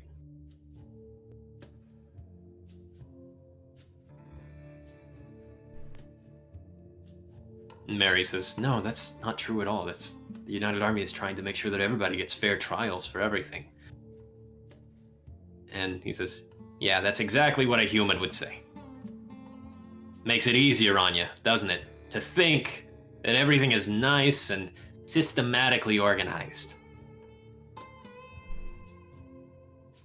Eases your little consciences, right? And he spits on the ground. As you know, Splick, I'm not human either, and I'm no stranger to discrimination. That's only because you're not the wrong kind of not human. You're an anomaly. Nobody's gonna look at you and say, oh, hey, look, it's an elf. Nobody's gonna look at you and even call you a goblin because you barely look like one. You're all blue-skinned and different. You're a circus act. A freak in all the right ways. So maybe some people don't like who you are, but look at me. People already have an idea of what I'm supposed to be, and they assume that I'm going to be that thing. Same with BB. And if it weren't for everything I've done for BB and Wugtub, you know what Wugtub would have been doing up to this point? Probably he'd be dead if it weren't for every way that I raised him. I raised him to be strong in a world that needed him to be strong for what he was going to go through. And now we're just delaying the inevitable. You deliver us, we're dead. Tell these nice lizard folk thank you for their time. And maybe, you never know, you could live to escape another day. There's still a long way to go. Fine.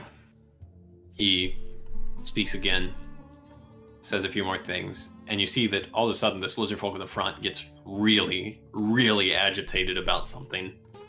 And they begin to sort of look at each other, and I'm making a check on that lizard folk's behalf.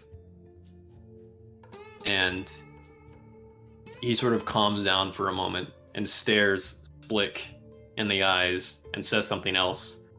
And Splick just sort of puts his, well, he can't put his hands up. He sort of shrugs and says, and whispers to himself, "It was worth a shot."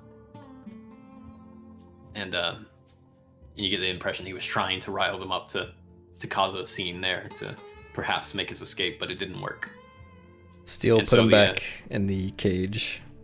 All right, so he gets taken back there, and his gag is stuffed in his mouth again. You hear this, and he's taken back in, and the lizard folk move over to the side as you originally wanted, and they the what looks like the right hand woman, lizard folk next to this chieftain, if that's what he is, that's ornately feathered, bows down a little bit and says something as she looks at the barrels of water that you left behind, or not the barrels of water, the meat that you left behind, and then gestures towards them and gestures to you and says something that you take as probably a thank you of some sort as they move to the side and you guys can move on. Okay, I bow back and we continue on. All right, and for that you are actually getting 500 XP for that. So 1 second. Let's go. So you're at 6,300. Okay. All XP boost, boys. So pretty close to leveling it up. All right. As long as I make a note of what happens. Trying to make me feel bad for Splick. All right.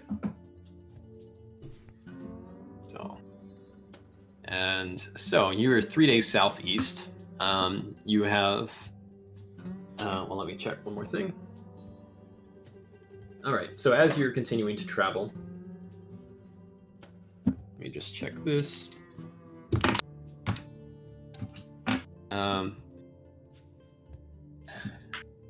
Saoirse at one point comes up to you as you guys continue to get on out of that area and says, "The nerve of that guy, huh? Trying to escape by whatever means necessary." I mean, you heard him. Can you blame him? Well, no, but nothing is going to stop me from doing what Angraf wants in this case. We're old friends, and Splick's caused a lot of issues, not just for Greyford, but other places as well. It's fairly well known in this part of the world. But there are other goblins that have lives that are comparable to humans. You can't let Splick think that he's the only one suffering in some particular way, and maybe there's some truth into what he said, but there's always a way to get on top of the system. His past is not lost on me. I know the kind of goblin that he is. I think he is trying to appeal to my quote-unquote humanity. And well, yeah, I thought that was I get exactly the game. what he was going to do. Thought that was exactly what he was going to do, and I heard you talking to the human woman back there about good hearts and all that sort of thing. I'm pretty sure he heard it too, and that's what he was paying attention to. I have no intention of not bringing him to the trial. Oh, good. Glad we're on the same idea about what's going to happen there.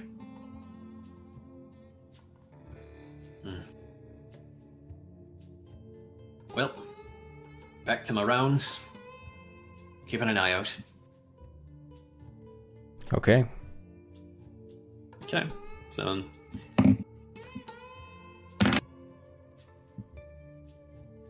Alright. You guys continue along, and you're setting up camp for the night. And as you do so, you have another normal night. Nothing particularly bad happens. Just everybody looks out every once in a while. There's a sound or something that people think, oh, maybe there's something out in the wasteland that's coming this way, but it's generally just like an owl or something traveling around, or bats, things like that. But it's the general kinds of things that you tend to expect out here that could spook anybody. And in the morning, as you're waking up, you're actually still laying down on your bedroll out on the ground. And before you get up, you feel that something is slithering across your leg. Great. And so you're inside of your bedroll, and you feel that. What would you like to do? Do I feel it outside of my bedroll or in my bedroll? It's in your bedroll. Oh, great. I dexterously remove myself from my bedroll. So you're just have a good trying night, dude. To move out, just get out of that? Like, yeah. In what way? Like, really quickly, or? Yeah, I'm gonna slowly bring my legs out, like, inch my way out of the bedroll. Okay, you start to move just a little bit, and I would like you to just for the sake of doing this very cautiously, we'll treat this as like a stealth check, so you can make a stealth check on this. 13. Okay, as you start to move just a little, you hear this sound as you're pretty sure whatever is in there is not happy with the movement, and it sounds like it is something that you know as, at best, a rattlesnake, and at worst, a rattle viper. And both are very venomous, but rattlesnake bites can be survived. Rattle viper bites are a lot worse. So I stop moving. Okay, and around you, it is actually Offgrim that's next to you, and he realizes what's going on, and he stops and just looks and listens. What would you like to do? Do I have anything around me? Is it still, like, on top of my legs? Yeah, you feel it sort of, like it's gone sort of on top of your legs, and maybe part of it has sort of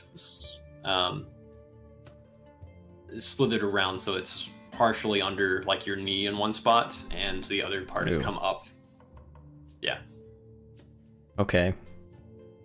I thieves can't to Offgrim. I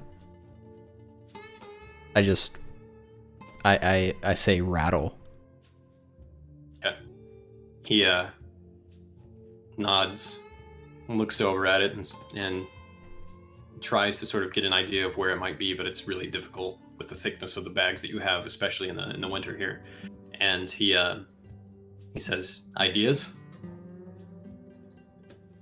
With his yeah. Yeah. I say, wrapped around my leg, trying to think. And you hear man, that was a good sleep. Okay, so as I you hear Jack that, coming around the corner. As I hear that, does the snake react at that in that moment? No, not right away. Okay. I just hold up a hand to Jack and tell him Hi. to stop. Oh. You hungover? And I point to my sleeping bedroll, like I'm assuming it's like a sleeping bag. Uh-huh. and I signal Rattler. And he sort of squints around like he's trying to understand what you mean, and he says,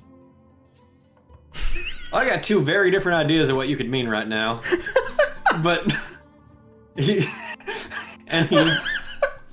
says, but then he says, oh, and then he starts signing instead, and says, snake in your bedroll." I face palm. And I just nod. He pulls out his gun. Don't worry. I shake my head. You hear the going again. No, don't worry. I've done this before. No. And he sort of like steps closer and closer to you, and Offram sort of doesn't know what to do, and he's looking back between the two of you, and Jack sort of stands over, like Straddle stands over you. He's like, all right, now just hold still. I hold so still and my eyes are so wide. All right, so I'm more scared of Jack right now than I am of this rattlesnake. He whispers, what I need you to do is just, I need you to point me to where you think it is first, and then I'm gonna need you to just real quick move.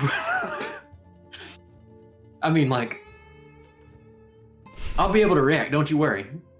So, all right. So he waits for you to point to where you think about where it would be. I can feel it coiled around my leg, and I have a general idea of where the head probably is.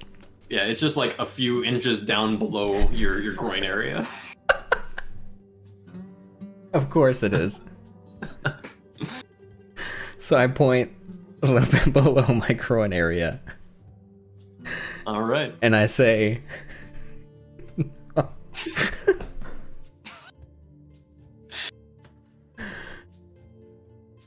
All right. Here we go. That's such a bad idea. And so he's getting ready, and he's saying, all right, so on the count of 3, I need you to just thrash a little bit. So there's 1, No. 2, no. And the next thing you hear is, and Jack sort of jumps, and he looks around like somebody shot somewhere, and the rattle is gone.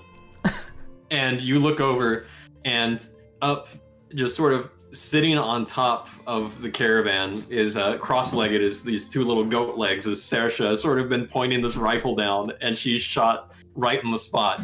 And as you crawl up out of this bedroll and see that you now have a new hole in it, you see that there's a little bit of like blood that's on the inside there, and you're not hurt. And I throw up. And Jack reaches in. You throw up to the side. Jack reaches in and pulls out a rattle viper. This is this very large version of rattlesnake that's crawled in there. And he looks up and says, "Well, I had it." And she was like, "Yeah, I'm sure you did, bud, but I just had it as well." And I finish puking, and I wipe my face, and I say, "Thanks, Saoirse." Hey, not a problem. That was a lucky shot. I hope it wasn't a lucky shot. Oh, you know, I'd only had a few drinks this morning, so wasn't too much of a risk. And so as he pulls this thing out, he's holding up this rattle viper that's a lot thicker around than a normal one, and it's as he holds it up, it's about 6 feet long. And Oh my gosh. he says, "Well, you want to keep this or anything?" Are they edible? Yeah, you can eat the meat. We'll cut the head off and the all right, rattler. You can treat it as one more thing of rations. Yeah, we'll So we just can add we'll that. skin it and use it for meat, I guess. All right. I'm assuming So my we'll just- bedroll is ruined, It's just got a hole in one side and the other. and then some blood, some snake blood. Yeah, it can be washed out. All right. So, Another pound of food. so that was a rattler in the morning of this day. Okay. And yeah, Did you do a roll- survival check. Did you roll for that? skinning it. I rolled ahead of time to see. Yeah, I rolled for the event. Yes. Survival 16. Okay. Yeah. So you managed to get a good, nice. You skin this thing really well, and you have a nice rattle viper skin. So over time, you could try to treat that yourself, or take it to a leather worker and get it tanned into something, or Okay. tanned into a useful skin if you'd like. Good to know. Okay. So, as you were traveling again, this would mean that you have gone 1, 2, 3. This will be your. Let's see. This should be your. Should be 5th, right? Let's see what happened the day before. We had first day was that shard thing. Second day was Alfs. Third day was lizard folk. Oh, that's right. And this will be the beginning of going into the 4th space. Okay. So let me just mark down your supplies real quick. 95. Potato said, "Glad I stuck around for 10 more minutes." Yeah, that was a good little opening for the day. 167 minus 25, going down to 142, and 88 minus 682. Okay. Someday I'll try to make this into a widget that can like do its own thing. That would be nice. Ooh, that would be cool. Like an Excel widget with just some programming. Okay. So, good. So, as you're traveling southeast again, I assume? Yes. All right, let's see. Actually, you know what? Mhm. We're gonna go south 1 Okay. to be more south. in line with Hangman's Trench. So we're just gonna go straight south this time. Okay. So, south. All right. Cool. So, as you guys are traveling southward, anything in particular you're doing along the way?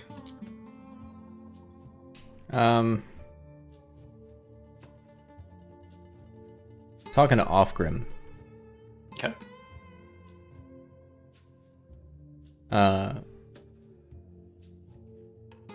I'm just relaying to him because I really haven't told anybody except for Cornelia about like what happened at the Alf shack. Mm-hmm. So just kind of telling him about that, and then just checking in with him to see how he's doing. All right. As you tell him about everything you've discovered about the Alf thing, he agrees that it does sound like that's a bit of a convoluted series of events. Whatever happened before you got there. Not sure Yeah. exactly what to make of it. Yeah, it really bothered me, to be honest. What about it? I mean, there's plenty to be bothered about. I'm just wondering what in particular affected you. It just seemed odd, the whole situation. The family that was murdered for pretty much no reason. Everyone around here is prejudiced against so many people, it seems like, but to murder an entire family, including a child, seems like it was way too far over some patents, which I don't even know if that was the real reason, but does I not get the sense. paint the elves in a good light. No. And whether it was them just calling a half-elf an elf, or if it was actually elves. I mean, if it is indeed elves for whatever reason, if they were coming through here, they're not common out here, but usually it's just people always have these stories about seeing scouts from the Elflands out here, and they're plenty scary. All to the south especially, people are particularly perturbed by stories. They're essentially ghosts in the night because they went through and cut this bloody swath down there 10 years ago, ruined a lot of settlements, burned them to the ground, looking for who knows what. And but if the stories are to be believed, elves are some of the most dangerous people in the entirety of the Barrens. And they've certainly made no attempts, as far as I can tell, to clear their names of any sort of wrongdoing that people have cast onto their entire race. Any reason you can think why they would have left arrowheads in the victims? It's hard to tell. Maybe they were getting out of there quickly. I mean, why would they be out here in the first place? Assuming they were scouts. Let's assume that they were elves in the first place. Yeah, that's what I mean. It's just, it seems like a really far to go out of your way to murder someone who has an issue with an entire race. It Unless they seemed were just personal. traveling by.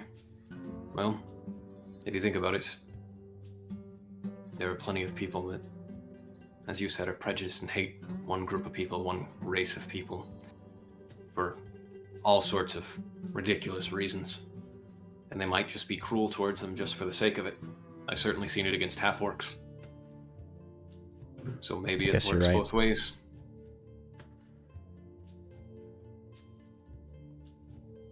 If I were an elf, I think I'd probably be encouraged to feel similarly about the people that feel that way about me. I mean, even with someone like Steele, he's given us a lot of trust for being members of groups of people that tend to not have to suffer like he suffers. And his people tend to suffer. But yeah, I'm glad that we found him. I think his story could have gone a lot different had he not been taken in by us. I think you're right. Well, hopefully there's a lot more of a story to be told. I know that you're a good soul. I've seen you grow up. I'm glad to have been able to witness it. I'm glad that in the same way that we found Steele, I was able to run into you at just the right time as well. Me too. How have you been holding up? It's been alright. Now that you've told me about the family, and the specifics about that family being murdered that way, it's bringing back some memories. I didn't tell you to antagonize, but Of course. I knew you would understand. Yeah, I do understand. It's just another one of those difficult things about the world we live in, as it is. And feel free anytime you need to talk about something that's upsetting you. I want to make sure that you know that you can talk to me. I know it might not seem manly or like the thing that is encouraged in a lot of people, but I think it's important to talk to people about those sorts of things when you experience them. Me too. I could probably do a little bit better at opening up, but you know, grief in its own time, as they say. Take your time. And he claps you on the back and says, "You're a good man." You too, Ofgrim. Okay. If you don't have a point of inspiration, actually go ahead and you can get one. And the way that we'll track that is in the interface, and you know how inspiration works, I believe. But for the people that might not know, you can carry one of these at a time. It's rewarded for various kinds of situations, good role playing, etc. And you can use it to re-roll a die that you were not satisfied with. So what we'll do is I'll just put it right up next to your name. Inspired. So this is not the same kind of inspiration as you use for your inspiration die. This is a re-rolling a d20. Okay.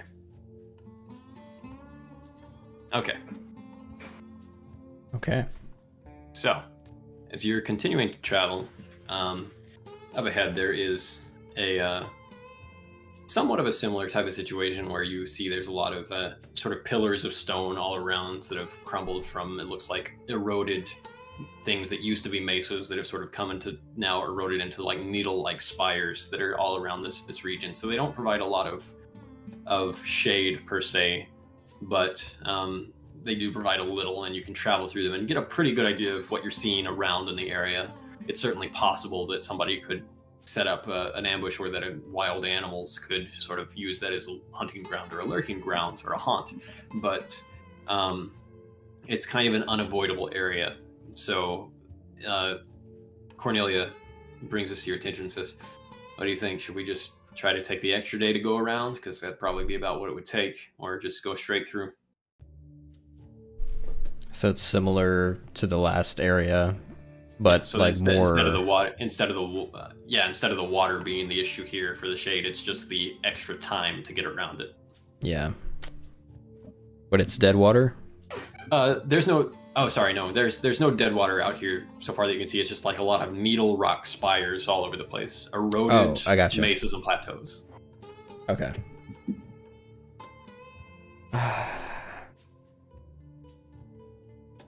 I'd say if we have the rations and the water that we should, but at the same time, there's no guarantee that around the corner, if we go around, we're not going to be running into something else. It's kind of a roll of the dice at this point. It's about what I was thinking. And, assuming something bad happened where we did lose some water at some point, I mean, we've got enough to go there, I think, if we just keep on going straight. Okay. Just enough. I think the extra day could make or break us. So I think that's it's what I was afraid of. Yeah, we should, when we get a chance. At least we know Saoirse's a good shot, so we know that much. Yeah, we learned that, didn't we? If we get a chance, we do need to forage a little. See if we can find some potable water and along the way. Well, this might be a region we can do that in. Yeah, so I say we take the extra day. If we took an extra day to do it, and we're in the shade that we can get here, then we can avoid using up too much water. Specifically try to forage, try to find a dead water area. Of course, Karam's going to be all right, but we could try to purify it, set up a few stations. Yeah, if we're cutting it close, then I say that's probably the play. All right. Onward then. Okay. As you guys continue to travel forward through this rocky terrain, there are a few spots where you have to be careful to make sure that you're not getting the wheels in certain spots where they're breaking and anything like that. But as you're looking around, because of course you said before you want to pay attention to make sure you're not getting ambushed, you can make a perception check, and you have advantage because you have so many people doing it with you.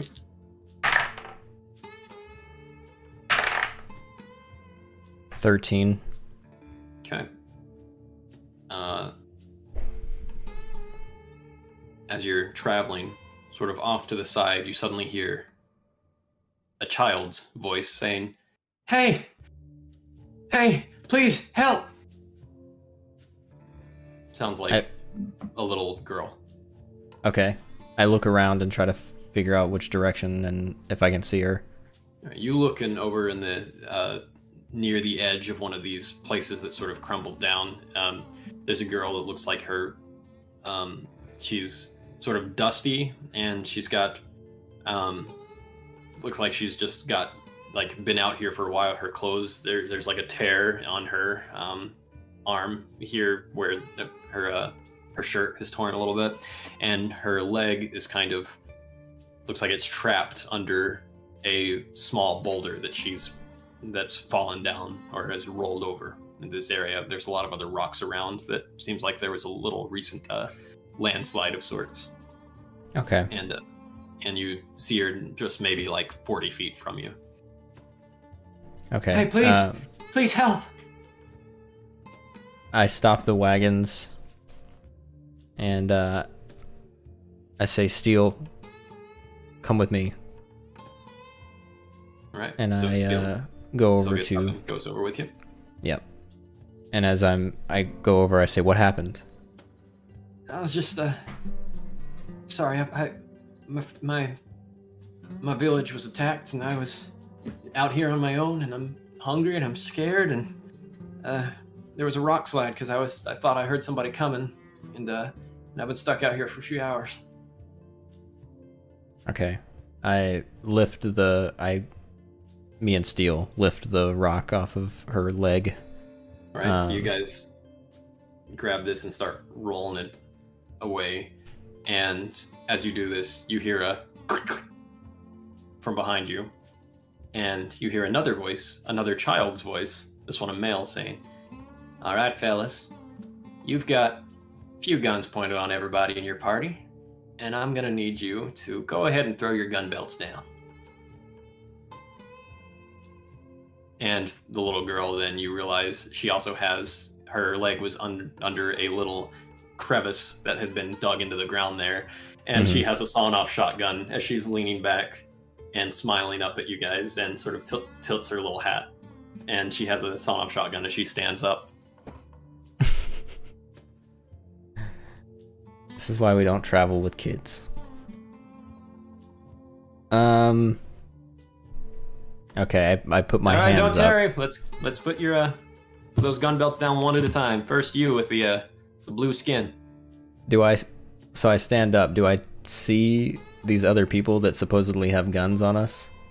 You definitely heard the clicking of a hammer behind you, and he's just. Yeah, but, the guy that's on me, I know, but.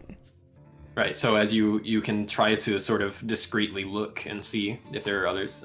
So you can make a perception check. 5.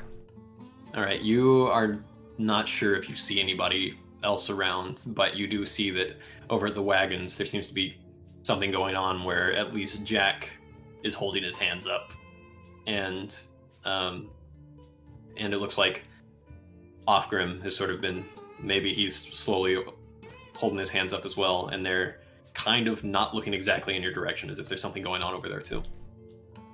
Okay. I unhook my gun belt. All right. I say, we don't want any trouble. We're just trying to help. Because we don't want any trouble either. Oh, and I know you're real sweet for doing it, but we all got to do what we got to do, don't we? All right. And he says, "Now you, big fella." And so Steel sort of looks at you as if he's looking for any quick indication of what he should do. I just shake my head. Right, he throws down his flintlock pistol. He says, "All right, and that. Oh, what is that? Was that a scorpion's claw? Yeah, throw that back here." And he sort of unwraps this thing slowly around his arm, and he's looking at you again to see what he should be doing, because he seems very conflicted about this. I shake my head. Right, he just sort of drops it down to the ground. He said, "Can you not follow directions?" I said, "Throw it back here." "No problem, hold on." And as this kid sort of goes over and like kicks this away from him, he says, "Now that's cool." And then you hear this kid whistle to someone in this really shrill, specific way, and you hear like 5 other whistles from other spots. Mm-hmm. And he says, All right. Well, sorry we're gonna have to be taking those wagons from you, but those are gonna be real useful to us. So, what I need you to do is, you little fella, I want you to go ahead and tie this big fella's arms up. And here, I've got some rope right there by your feet. I say you're making a mistake. Yeah, I've heard that one before. What is it you're looking for? Just looking to survive any way we can. You need And food or you- water? Well, as a matter of fact, we do. And guess what? You're carrying plenty of it. So this is a good done deal.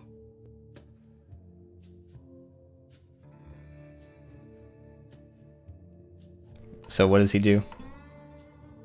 So you see that he's thrown down like a length of rope to down at your feet to tell you to tie Steel's hands up. Mm-hmm. And my gun belt is still on the ground. It looks like he's sort of pulled it, kicked it away back, and he's got that over behind you somewhere now, probably with him or on him. Okay. So I go over to, I pick up the rope. Okay. And I go, Yeah, slow. We can be real patient about this. We got all day. I say, or I go over to Steel and I tie his hands. All right. You go ahead and tie Steel's hands up. And they're back behind his back there.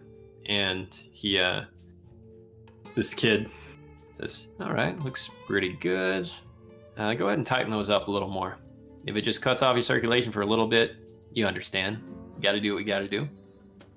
I say, no problem, and I tighten the ropes. All right. Tighten those up. And he says, you know what? You almost look like the kind of fellow that could just break right out of those if you wanted to.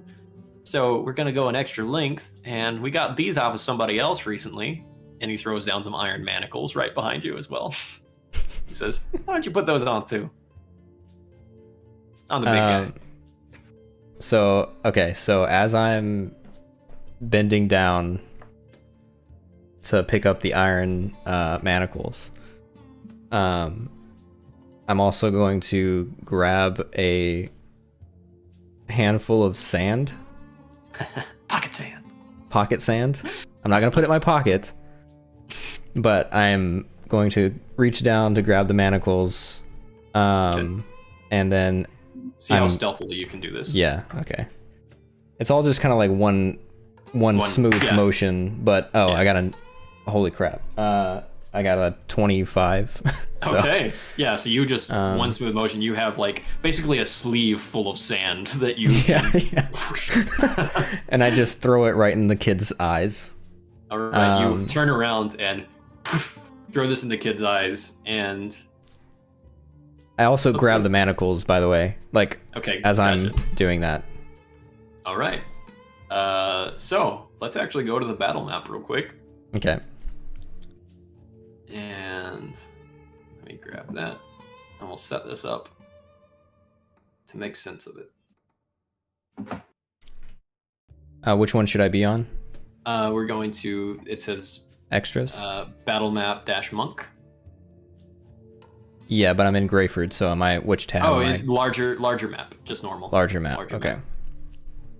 Yeah, that'll be the general one for scenarios like this. While you're setting up, I'll be right back. Yeah, absolutely.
set this up to make sense.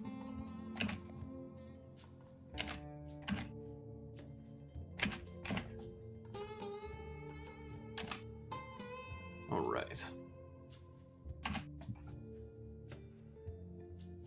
5, 10, 15, 20, 30. Okay.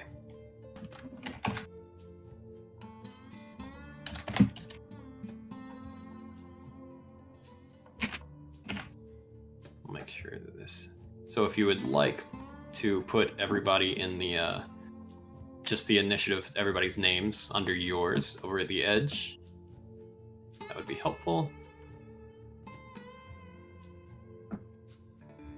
These two blocks of purple will represent your 2 caravans.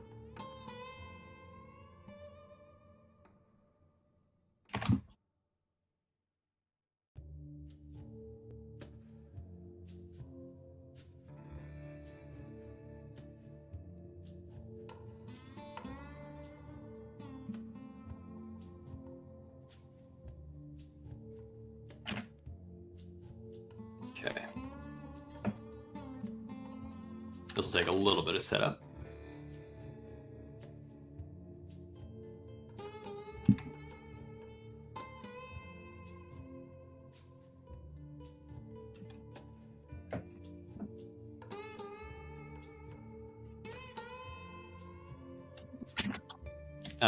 Sersha, so you can put S-A.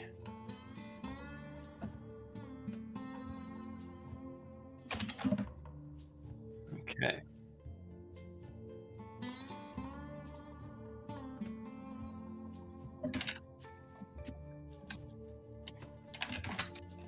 I was muted. Whoops. Oh, I could hear you. Yeah, I know. I was muted stream. What's up, Vic? Yeah, we're doing the D&D stuff over here on YouTube so that it can be preserved in VOD form for longer.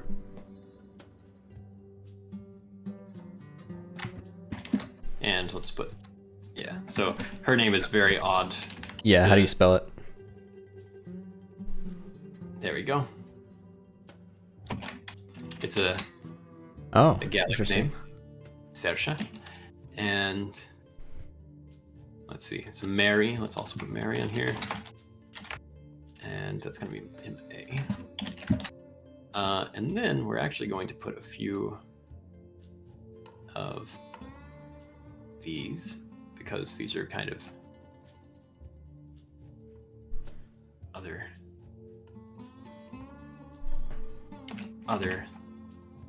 Yeah, I don't have to download it and re-upload it to YouTube. Let's see. So people can come back and watch. I've downloaded in the other ones so that I can upload the first 3 later on. BB. Okay, I think we've got everybody in there, and Sersha, yes. And so, What's up? we'll put Yes. kid 1, kid 2.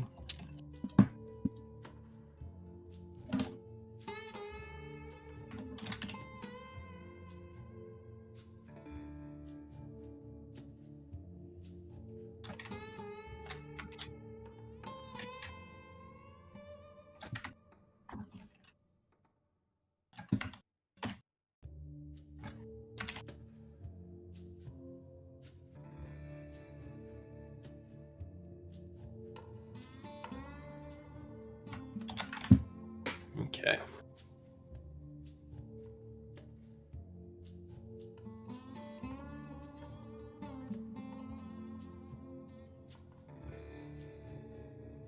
To make it a little easier.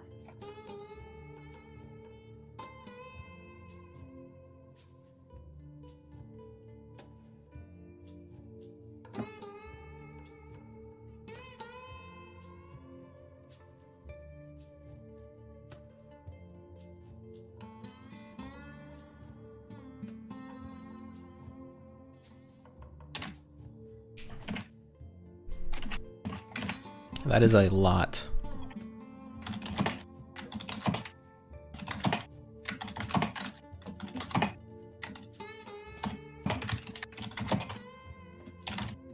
Why are you doing this to me?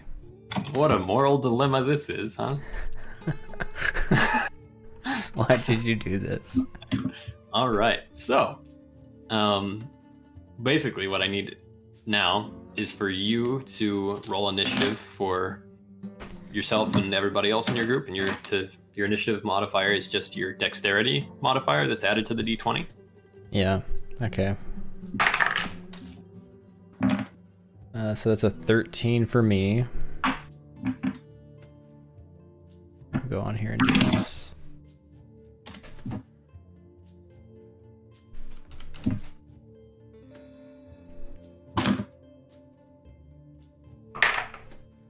$16.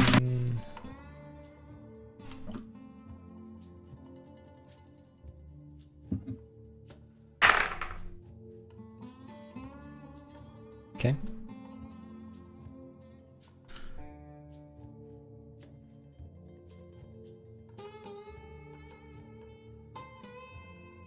No, my bad. Hold on. 16 was off Grim. All right, guys.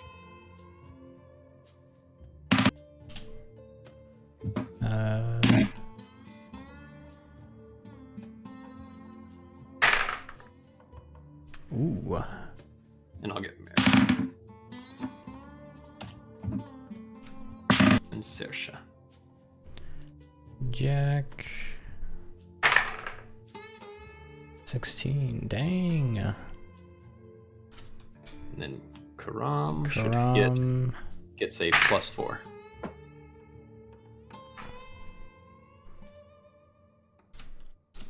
Okay, some pretty good rolls. So let me just put this in order real quick. I'm gonna put down here, grab this gut.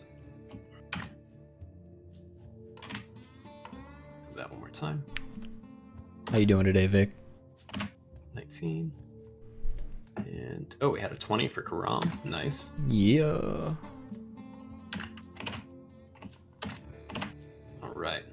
So this one I didn't have prepped as much because this was one of the ones that had a really low chance of occurring. So Oh, great. it's really funny. Amazing. All right. All right. And I give preference on ties of initiative to the player, not the enemy. So you guys, if you're tied for initiative, will go first in those cases. That includes. Oh, so we're still like in sight lines with the caravans though, right? At least this one right here, you are. Okay. And then Splick. And then 15. Almost got it. This will probably be the last thing we do today. Yeah. All right. Last thing you ever do. Yeah, the last thing we ever do in the campaign. So we're all gonna die to a bunch of Eventually. kids.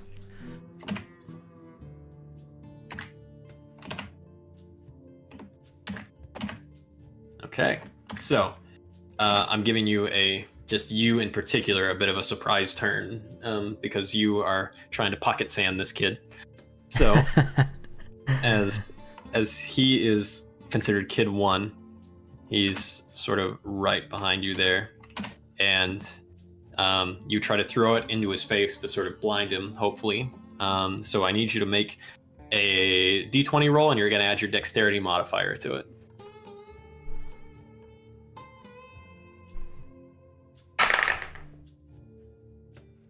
Uh, 13? This is good battle music time too. All right. True. Hold on. 13. Forgot. Let's see.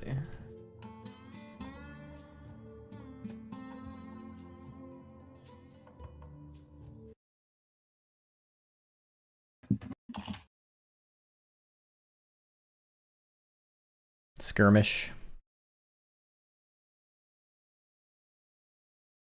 Okay. Let me grab their stat block. Okay, yes. Okay. 13 does successfully that does work. So you throw sand into this kid's eyes, and so kid 1 is blinded for a turn. As he and reacts to that really quick. And then we're going to go right to the top of the round, unless you wanted to use this turn to move at this point. So I would technically get like a bonus turn since I did that. Yeah, so this is sort of a burn. So I can do like a bonus action. Yeah. So can I grapple kid 1? Okay, so far, sorry, one thing that I forgot was that kid 2 had her action ready that whole time. So she has that shotgun with her. So Yeah. She's reacting really quick. And she does manage to shoot and hit you as you are She got turning a and doing this. She got better than, well, she has a 20 to hit right now. So she does go over your AC, because I'm sure your AC is not 20 at the moment. Yeah, it's 15. All right, so you do take 12 points of damage from a shotgun blast right away in the back. Great. So what's your total HP? 29. All right, so 29 minus 12 is 17. So you're at 17 out of 29. And we're going to just put that right there on this page so you can see it really easily. And then that does happen, but you can still do the rest of your turn here. Okay. Your bonus action and whatnot. I guess I'll grapple kid 1. Like as I'm going towards him, I guess I get shot in the back. Yeah, so I'll consider the pocket sand in this case your bonus action so that you can grapple as your action. Sure. Okay. So yeah, so you sort of go, I assume, like going around him to try to sort of meet shield with him. Yes, yeah. Okay. Like sleeper hold around the neck. Right. You have advantage on this because he's blinded, so you're gonna make a an athletics check against him. Athletics. Okay. So that is a strength check. So you add your strength modifier to it. Wow. Okay. I'm gonna use my inspiration, even though I already had advantage. It was terrible.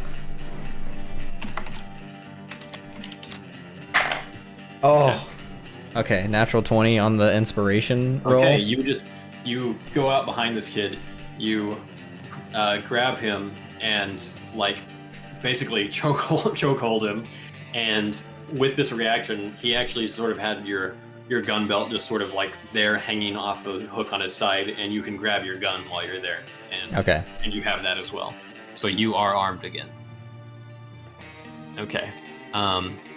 Okay, so now at the top of the turn, Karam has, at this point, what was going on over here, he still has his equipment on him. So what would you like Karam to do? Karam, what weapons does Karam have? So you can look on him, and it should tell you at the bottom. Yeah. Okay. I've never fought with Karam before. Sorry, let me get this loop. It's all right. Music. Okay.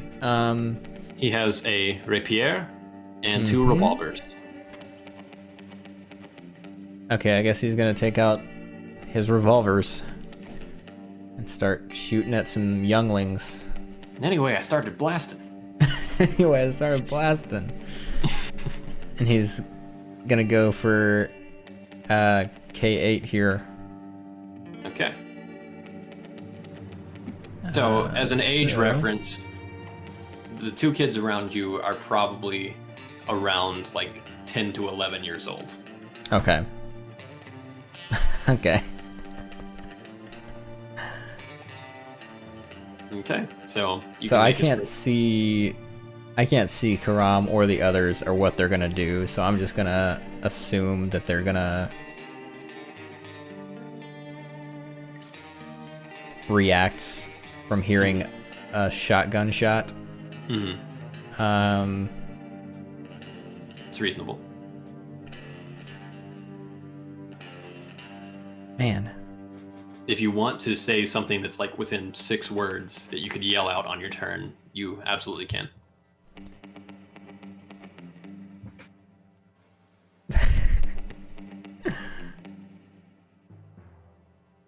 Um.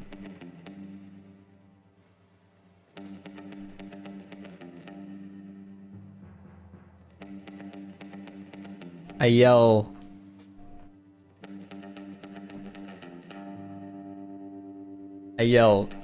Just kids. I have their leader. All right. So, do you want Karam to shoot or do something else? Oh no. I don't know if he would shoot or not after that. So he'll put his guns away and can he, what is his movement? So he should have a movement of 30. Yeah. Okay. These are 5-foot squares. He's gonna dash toward, or not dash, sorry. He's gonna move toward K8 Okay. with his rapier. Okay.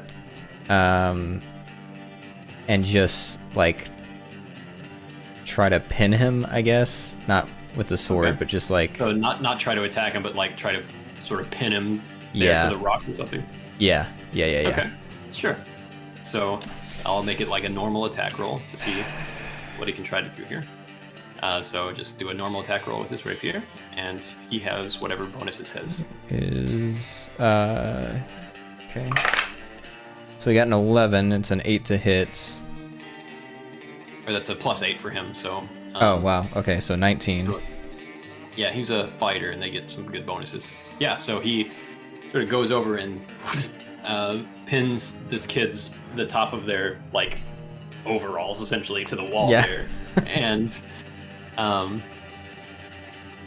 and this is a girl. Let me just put kid 1 is a boy, and K2 is a girl.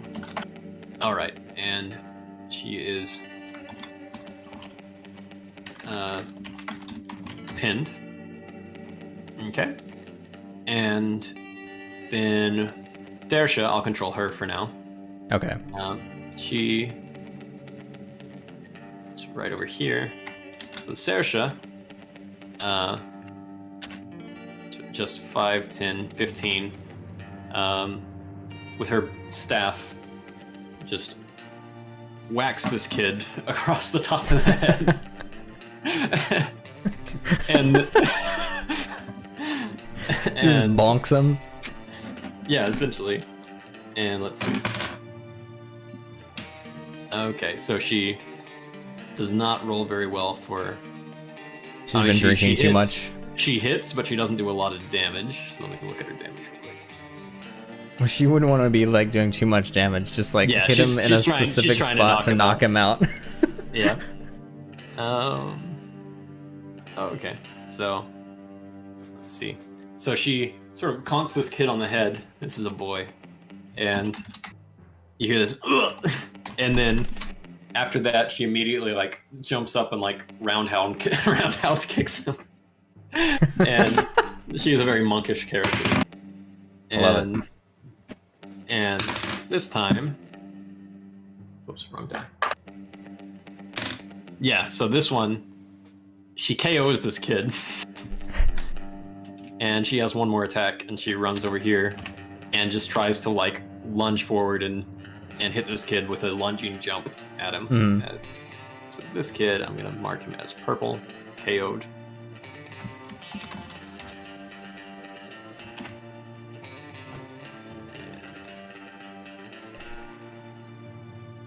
And for this one, she manages to hit, and this one is enough. So she just goes ahead and KOs this other kid over here. This Okay. other boy. As he sort of hits the rock there and is conked out. All right. Poor kids. And then, exactly. It's better than killing them. Yeah. We're just concussing them. That's all. Yeah, that's it. It's fine. And then it is kid 1's turn. So this kid right in front of you, he's grappled by you, so he's going to try to make an escape. So this is contested by your athletics check. So you need to make another athletics check to try to hold on to him. Oof. So 5? All right. So he immediately gets out of your grasp there, and you took your own gun back, but he has his other one, and he can't use a bonus action because he used his action to escape.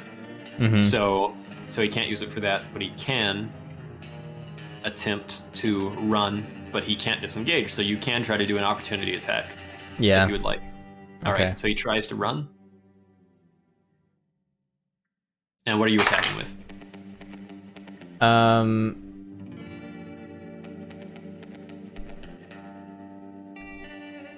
just. Can I pick up a rock Okay, sure. and just throw it at his head? Yeah, you just grab a big rock. It's gonna be, if you hit, it's 1d4 damage. What would be like a? So you just. Well, I don't know what I would roll for that. You just do a normal. Well, so technically, an attack of opportunity, that would be like. Are you doing this as a melee attack, or you're trying to do it as a ranged one? Arranged.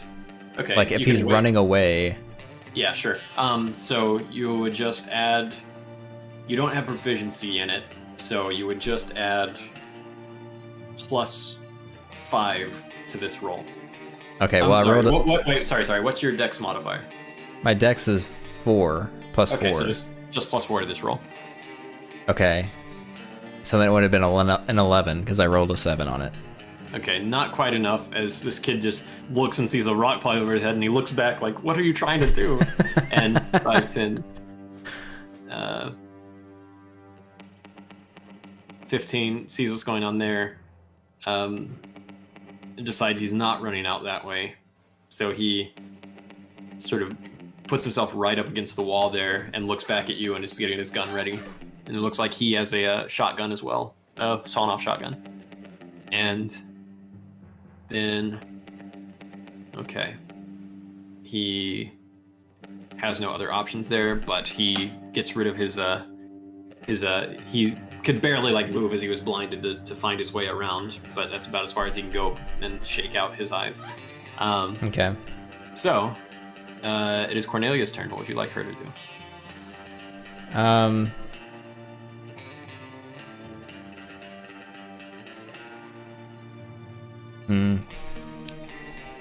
So, can Cornelia get to...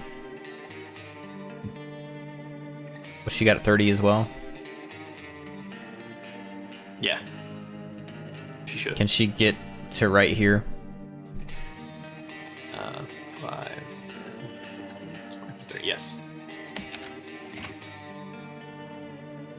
That's as far as she can go. Okay. She's just gonna have her, I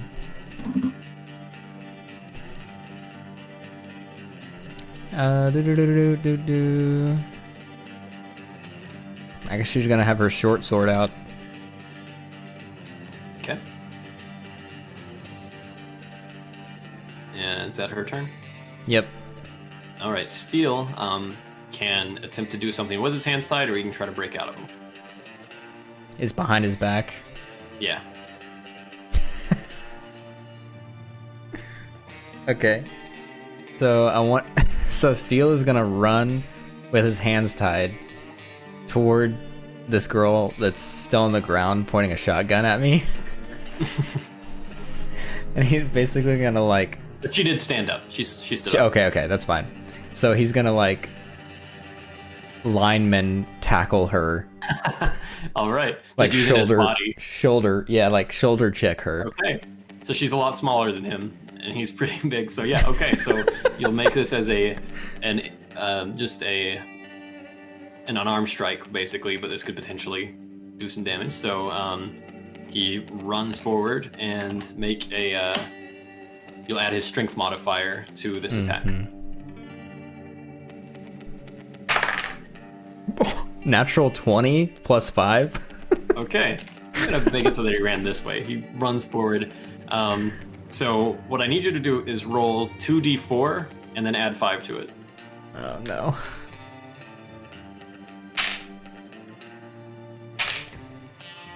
So that will be 8. Okay, so she goes flying this way and rolls across the ground. And because it was a natural 20, I'll say that she dropped her shotgun there. There we go. Dropped her shotgun. And she is prone. Okay. And she is down by 8. Gotcha. Okay. And prone. And you heard a big oof. And all right. And then Deal can technically still move 25 feet if he wants. Can he move over and block stand it between her and the shotgun? Yeah, he could even just stand on the shotgun. Yeah, just step on it. All right, so Steel goes right here. Okay, and steps on it. Make sure she can't get to it. Okay, and then it is Jack's turn. Jack is kind of a wild card. He's kind of a kid himself. Yeah, I know. It's like 16, 17, something like that. Yeah. Okay, so...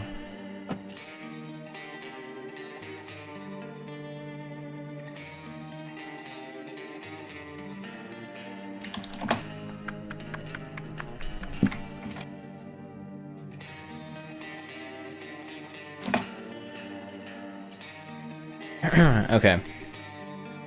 So Jack is gonna run and do... Is his dirty tricks oh, these are... Wait. So, when Jack hits a creature with an attack, he may choose to add one of the following effects. Oh, got it. Okay, so he's gonna do an unarmed attack on K4. Okay.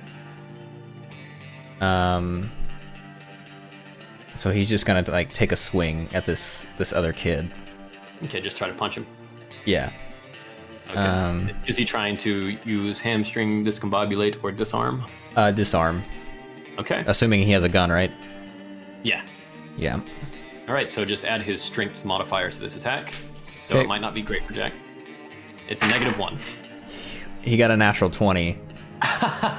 Okay. Everybody, all the other characters were rolling really well today, except for me. So roll a d4, roll 2 d4s, and -1 from them. 4. Okay, so he managed to do that, and this kid needs to make a strength save, but this kid manages to make a natural 20 on his saving throw to not be disarmed, as Jack Dang. punches this kid in the arm there, but this kid is a dwarf girl is able to resist that, but she does take some damage there. All right. And cool. And Jack's kind of surprised by that. And then it is Offgrim's turn. Yep. And you know for a fact that Offgrim would never do anything to hurt a kid. Yeah.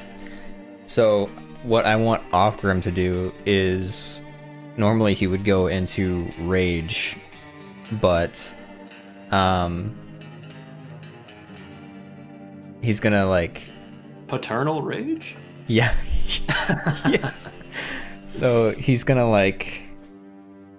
be a little conflicted, but what he's gonna do is he's gonna run at this other kid, this K3. Okay. And he's going to attempt to bear hug, pick them up. Okay. So a grapple, essentially. Yeah. Yeah. All right, so he runs around this corner. This kid is getting ready to fire, and this kid had 2 guns on them because this is a thrycreen. This is an insectoid person with 4 arms. A tiny one. or a small one rather, and so he can make an athletics check against this kid to try to grapple him. So that's adding his strength. So that's modifier. 17. Okay. This kid is not able to resist this. Is just sort of bear hugged by this guy, and he can't really move his arms around to do anything here. So K3 is grappled. Okay. And Ofgrim moved 5'10". If he wanted to move anymore, he has a speed of, I think, 30. Yeah, so he can move at half of his speed so he can move 10 more spaces if he's grappling someone. Or 10 more feet, so 2 more spaces. He's just gonna move out right here.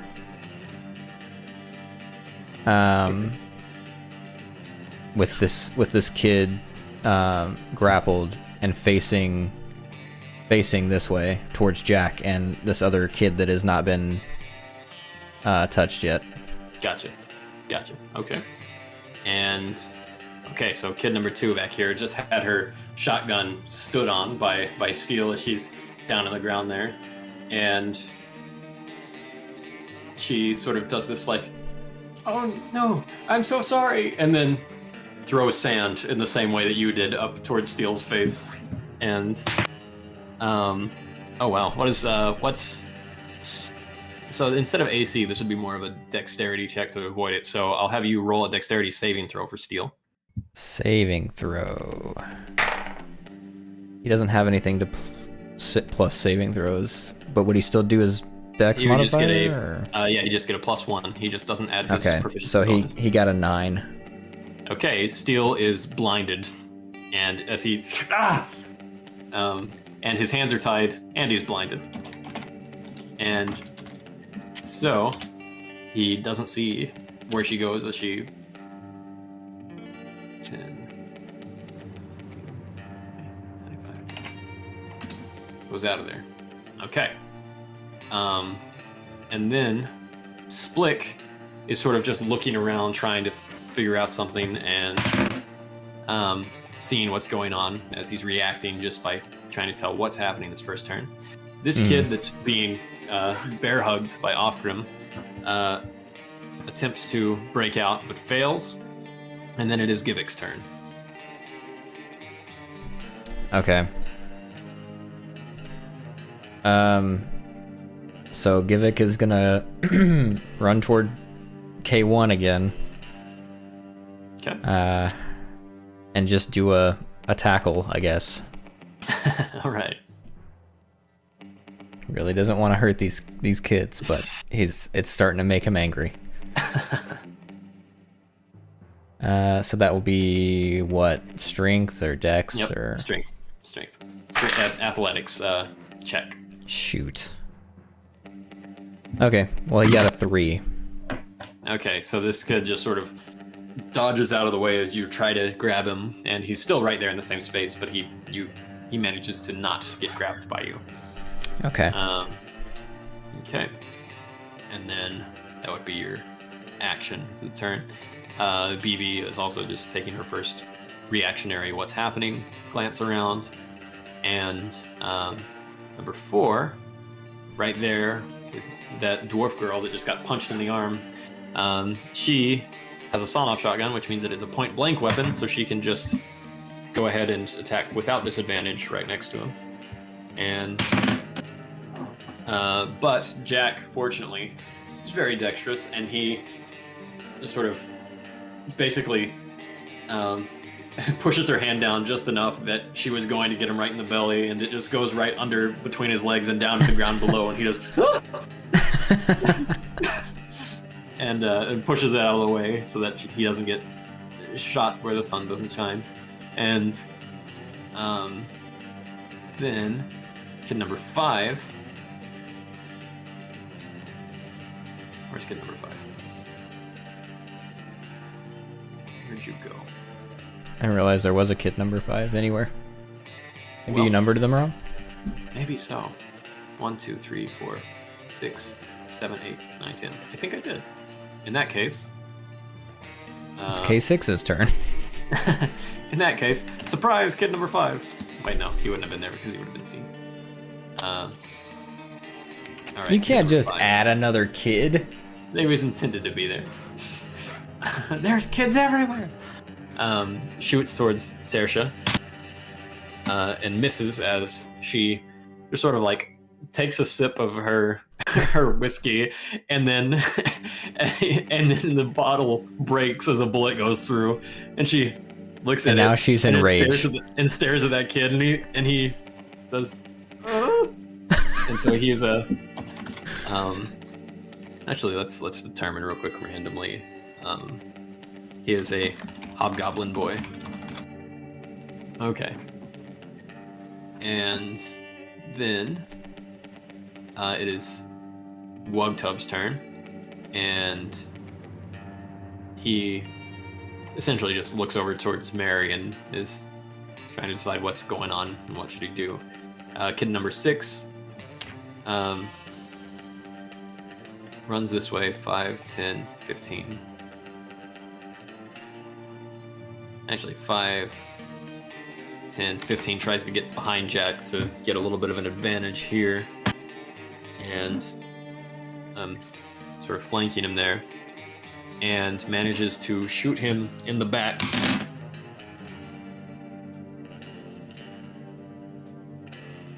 And Jack takes 10 damage. What's Jack's total?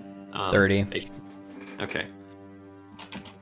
As he's... Ah!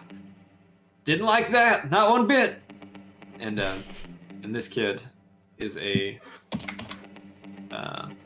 this will be a halfling girl. And let's see. Number 7 is over here. Shoots over towards Karam, and he's got. And what's Karam's AC? Karam's AC is 16. Okay. Does not manage to hit, as Karam just sees a bullet fly over near his head, and he ducks down a little bit. And he says, "We are trying not to hurt you. Give us the same benefit." And so that was Kid 7's turn. This is a human boy. Okay. And then Mary just kind of uses the dodge action as she tries to just be defensive, and she's sort of hunkering down and trying to not get hit, so things will have disadvantage Smart. against her, but she doesn't do anything particular. And number 8 is pinned by Karam, and she grabs a knife out of her belt and attempts to get him in the hand. And Armor class 16.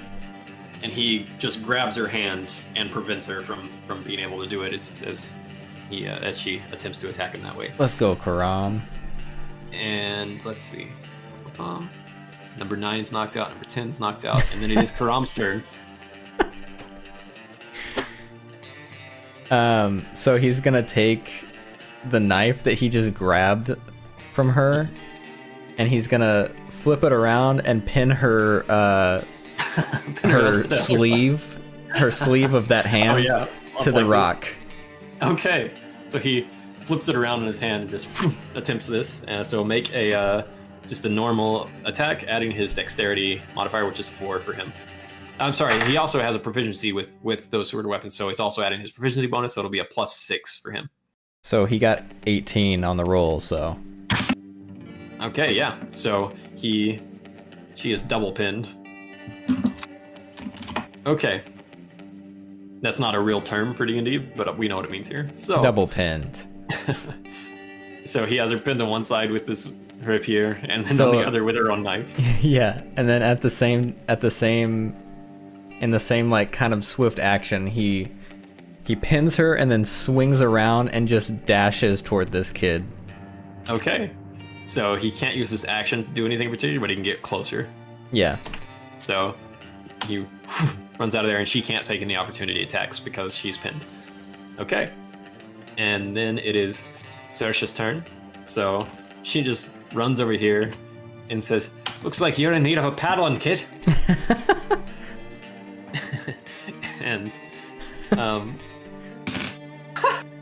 so she takes her staff and just sweeps out his legs from under, or let's see, this is 5. This hobgoblin boy's legs from under him, and he goes straight back, and his back hits the ground, and she does a little damage to him, and then with her second will hit, third will not. So, but that is enough. So he doesn't quite get knocked out there, but then she uses the end of the staff and just clunk right in the forehead, and he Bonk. And so K5 is going to be knocked out. 1 second. Since she's not close to any of the other ones, would she like start tying them up? Or are we just she's kind of used her leaving action, them? but she could use her action. She'd realistically make sure that everything else is taken care of here. Yeah. Okay. So after doing that, she did 5, 10, 15, 20, 25, 30. She has a lot of speed because of her class. 35, 40, 45. She gets there. Okay. Okay. And then that was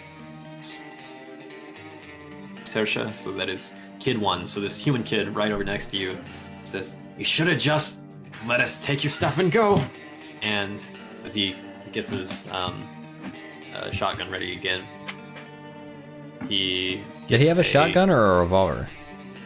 He had a shotgun. He had a sawn-off shotgun as well. Oh, okay. Does a 16 hit you? What is your AC? Oh yeah, my armor is 15. Yes. Okay. So 6, 7. You take 7 more points of damage as part of this goes like up to your shoulder and part of your jaw as you barely try to move out of the way, but it still gets a lot of you there. And you feel the sting. You've had a lot of shotgun pellets in you recently. Yeah. And but that's too his many. turn. And then Cornelia, what do you want her to do? So Cornelia is gonna... Let's see. Hold on.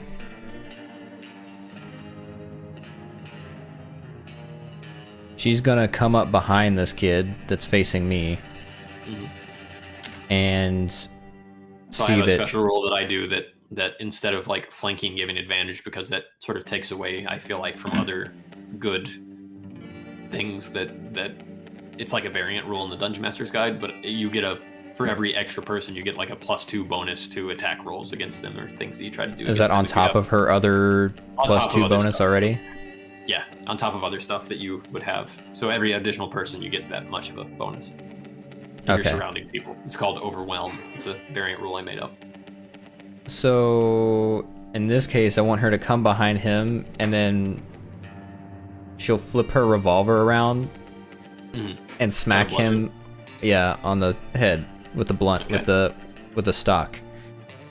Sounds good. So that will just be a if it does do damage, it'll be a D4 of bludgeoning damage. So you can do this as an improvised weapon attack. So it will be the same as using a club. So use her strength modifier in this case. Strength, so +4 was 13 plus.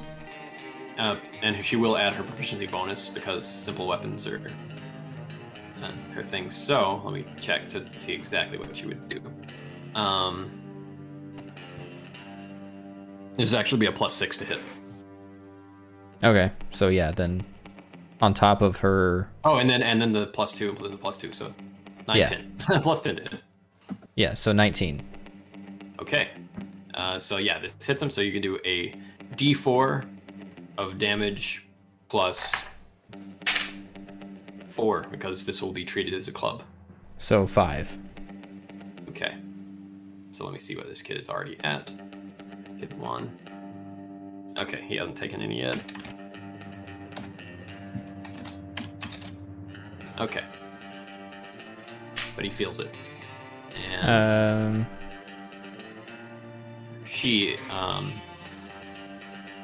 if you want her to, she does have the action surge, which means that she could take another action on her turn. She can do that once per day, basically. Yeah, that's what I was looking at right now. Yeah, you can do it again if you'd like.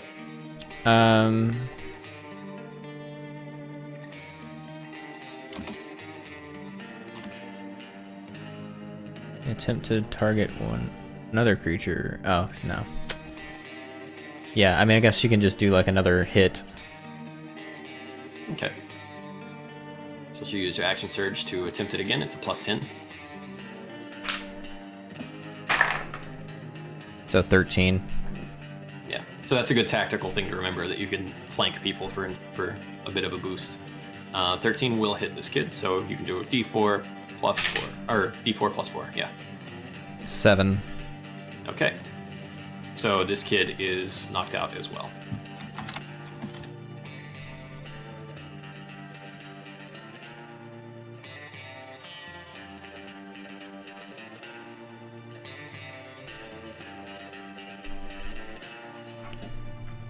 Okay. And then Steel's turn. Steel. He still has his hands bound, and he is Steel still blinded has for his this hands. turn. He does. So and he's he can move around, like, I'd say he can go like half his speed, being able to barely see right now because it's like a half blind kind of condition. So he could go up to 50 feet. Yeah, he's gonna break out of his Okay. bindings. So make an athletics check. You should have a pretty good chance. of doing this. 18. Oh wait, Yeah. no, it would be 19. Nice. Yep. So he adds a plus. His athletics should actually be +7. 20. Okay. So he just breaks out of this, and he can move about 15 feet as he's letting the sand sort of get out of his eyes. Well, he wouldn't have seen which way this girl went. Mhm. He can also grab the shotgun. Yeah, and he's also nearby. His gauntlet is nearby on the ground too. Yeah, so he's gonna grab. He'll pick up the shotgun and run towards his gauntlet. Gotcha. Okay. He grabs that stuff. And cool. And it will be Jack's turn, who is flanked by 2 children here. Okay. A little halfling girl and a dwarf girl. Okay. So he's gonna take another swing.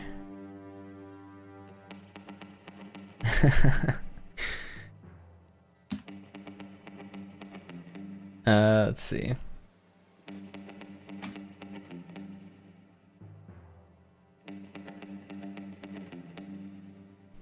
He's gonna take another swing at the one that shot at him, or I forgot. the what? I forgot that this girl could only actually run 15 feet, so she would have still been out of Steel's way because she had to stand up from being prone. But she would have been like up against the rock where you couldn't see her. Anyway, yes. So okay. What are you saying Jack would do? He's gonna go ahead and, I guess, take another swing at K4, Okay. trying to get the gun away from her. Okay, trying to disarm. Yeah. So make the so just make an attack roll, just adding his strength modifier, which is -1, I believe. 8. Okay. He tries this again, but he just got shot in the back and he's having a hard time, and Yeah. he does not manage to do it. And they begin to laugh and bully him. That's so mean. Can he disengage as a bonus action without? He should have that as he has cunning action, so he can. Yeah. So as he's getting laughed at, a single tear rolls down his eye, and he quickly and cunningly disengages from between them because they're cackling and they're like up towards the sky and like laughing, and they don't notice as he like dashes toward Alright. like behind over here towards Off-Brim, and 15, 20, 25. He can get back up to you. yeah. Well, I didn't like that one bit. All right. and and then it will be Offgrim's turn. He's got this Thrycreen kid grappled. Ugh. This is the hardest one. So he is gonna. Can he yell? Oh no, never mind. We can't shackle him. He's got 4 arms.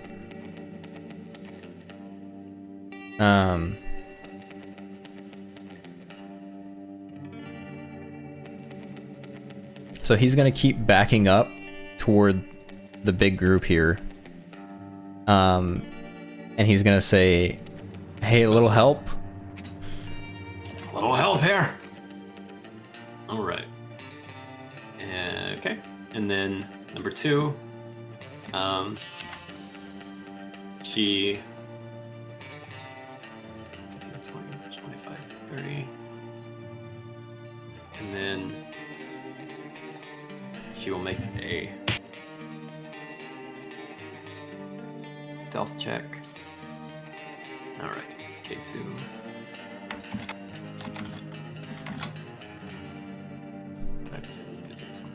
30. Okay. There we go. And Splick is tries in vain to get out of iron shackles. And Good.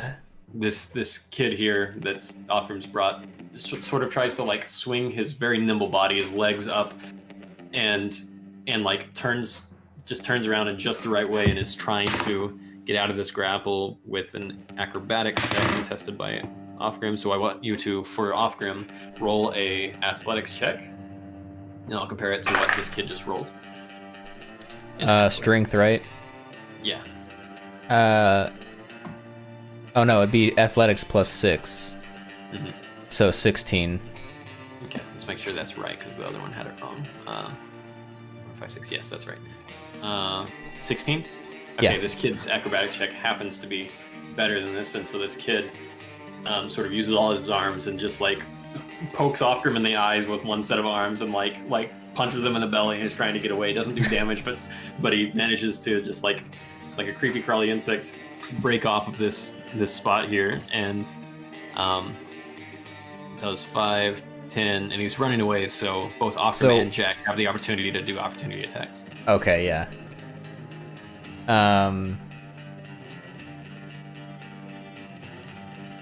Okay.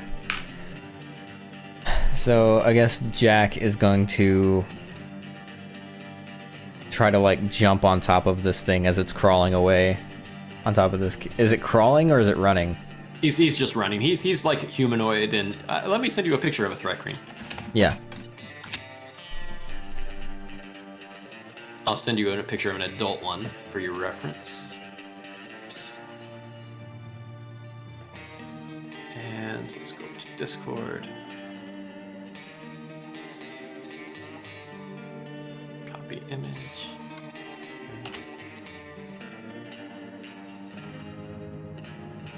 There you go. Oh, yeah. Okay. Yeah, if you want to show that on your stream somehow. There you go.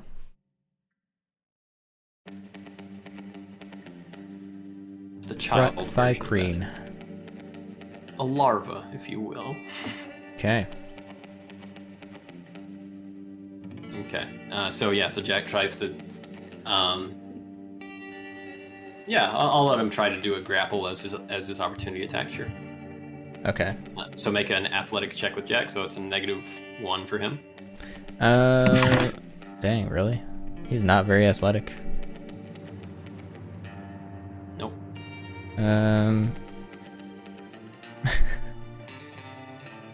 Does he still have all his guns on him? The kid? Yes, this kid does. All right. 8. Okay, not quite enough.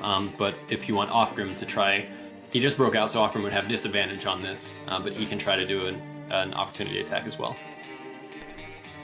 Okay. Actually, sorry, no, I don't think that's correct because he's breaking out. So I don't think Offram can do anything at the moment. Okay.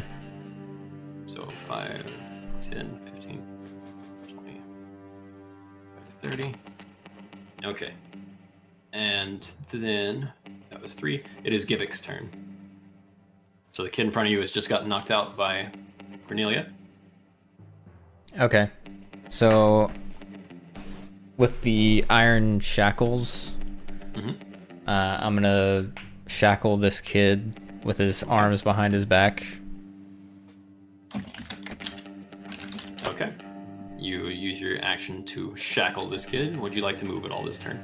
Yeah, and I'm just gonna like lift him up and walk out this way. Okay. You can move at half speed with a person with you. Okay. So you can walk through your people for this. Okay. 5, 10, 15. You can go about here. Okay. So oh, is this how far that guy got? Yeah. Okay. And they've got another kid. Oh, okay. This is me. Okay. So I'm gonna walk out and I'm holding this kid and he's knocked out. I'm gonna say, "That's enough." Like really, really loud. Okay. So you can make either. I'll let you choose whether you want to do this as an intimidation or a persuasion check.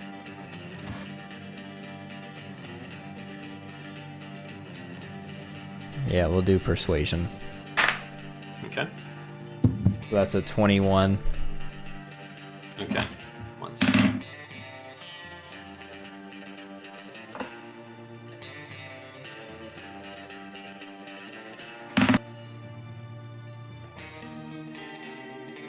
Okay. Okay. You see that these kids over here are sort of, looked like they were getting ready to, this halfling girl and this other one, this dwarf girl, were getting ready to do some more, but there's this sort of eager hush over everything for a moment. Everybody sort of calms down just enough to pay attention to what's happening. And then you hear the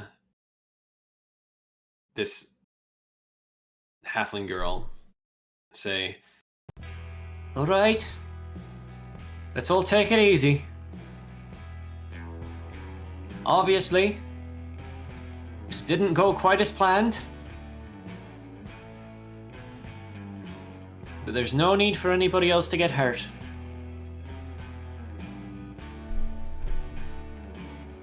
My thoughts exactly. So here's what's gonna happen. Those of you that remain conscious, you're gonna go back to wherever you came from. You start walking. You give us some time to leave. You can come back and get your friends. Then all of you will go back to wherever it is you came from. Sure. All right, we can do that.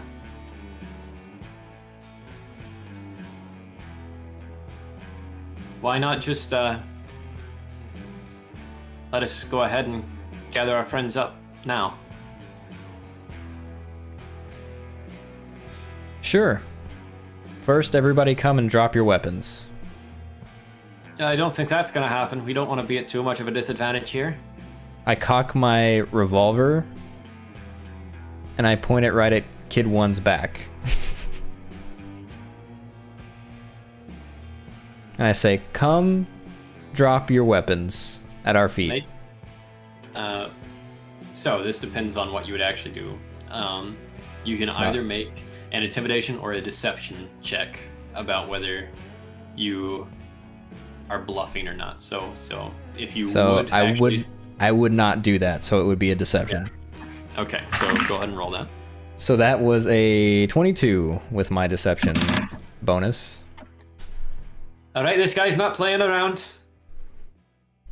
They've given us a lot of grace so far, but I think that's the end of it. He means business. Let's everybody just drop your things. But if I might, we're not going to survive out here very long without something to defend ourselves. We should at least be able to keep a few guns, please. I look at Steel, who has one of the shotguns, and I say, "Hey, Steel, how far can you throw?" I reckon I could probably throw quite a good ways. I say, "Toss that weapon the opposite direction of what we're going." All right. Now he tosses this thing, and this shotgun lands way over here. I say, "It looks like y'all are going that way, and you can have that gun." Fair enough. Okay. See you guys. That's my fire alarm. Uh-oh. Or someone else's. Oh. No, it's Rebecca yours. Yeah, Rebecca must be cooking. But no, that fire alarm goes. It's really sensitive. Like if we just have any steam go up, it does that. Okay, so you guys manage to get all the guns that they throw out in the grounds there, and they go ahead and the one kid's still pinned to the wall back there, and she's like, I forgot about that kid. Don't forget me. And so the kids go back to her as you guys go on, and you have this stockpile of new ammunition and guns and everything, and you guys get on out of this area, and at the end you sort of toss the last kid on the ground, the guy that seemed to be the leader, back behind, and you guys get on out of there and watch behind you just to make sure that they're not coming after you or anything. And sort of as you've gone a little ways, you look down at your hand as it's shaking a bit, and Offgrim again comes up to you and says, "Oh, well, that was difficult, but I think you made the right decision there. Glad we didn't have to do anything worse than we did." I say, you know, I never would have shot him.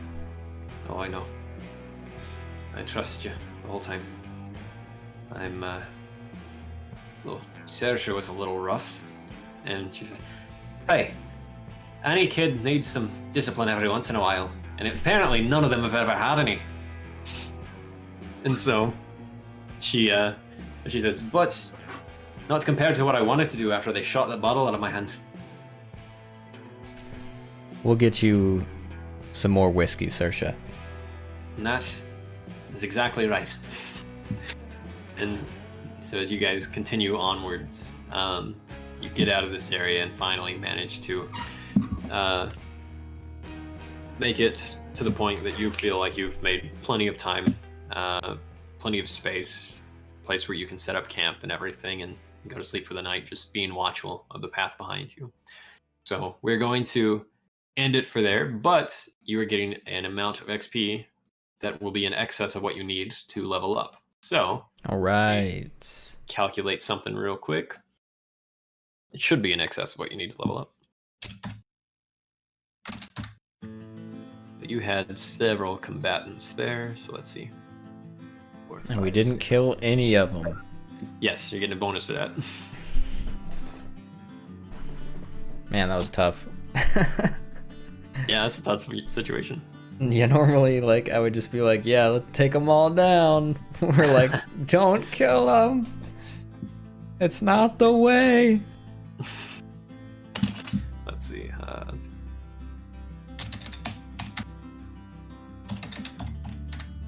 Okay.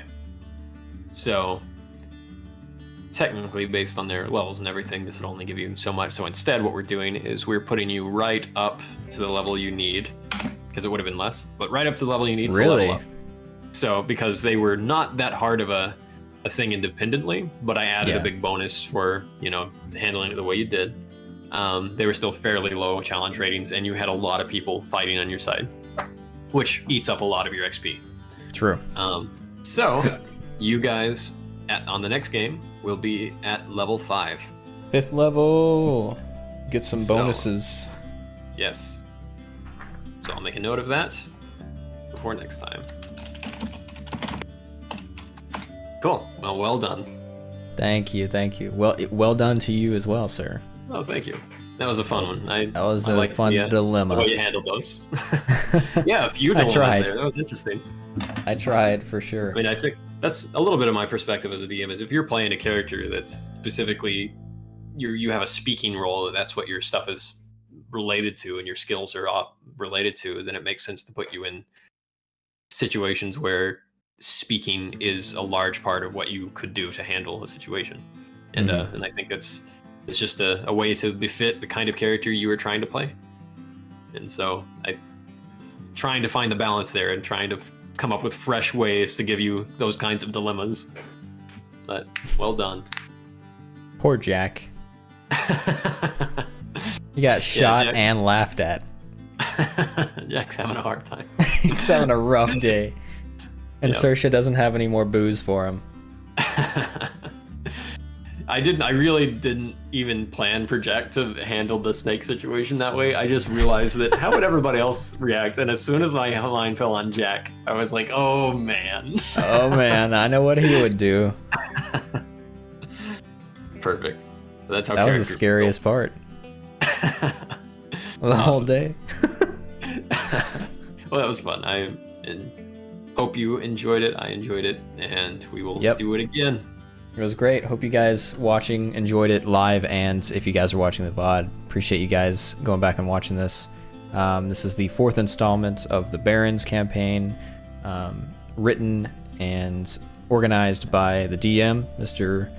Direfist, a.k.a. Morgan Boyd, and he is a very good writer and storyteller, and I'm loving this campaign so far.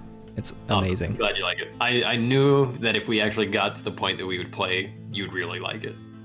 I feel like Yeah. it took some convincing, but Yeah. over time. Well, it's just been like time thing Yeah, that's too. true. But That's true. I'm really curious about this shiny rock that we have that Yeah, fell from You space should always be supposedly. curious about the shiny rocks in real life and otherwise. Yeah. Healing crystals / headache crystal. All right, guys. Thanks for watching, and we'll see you next time.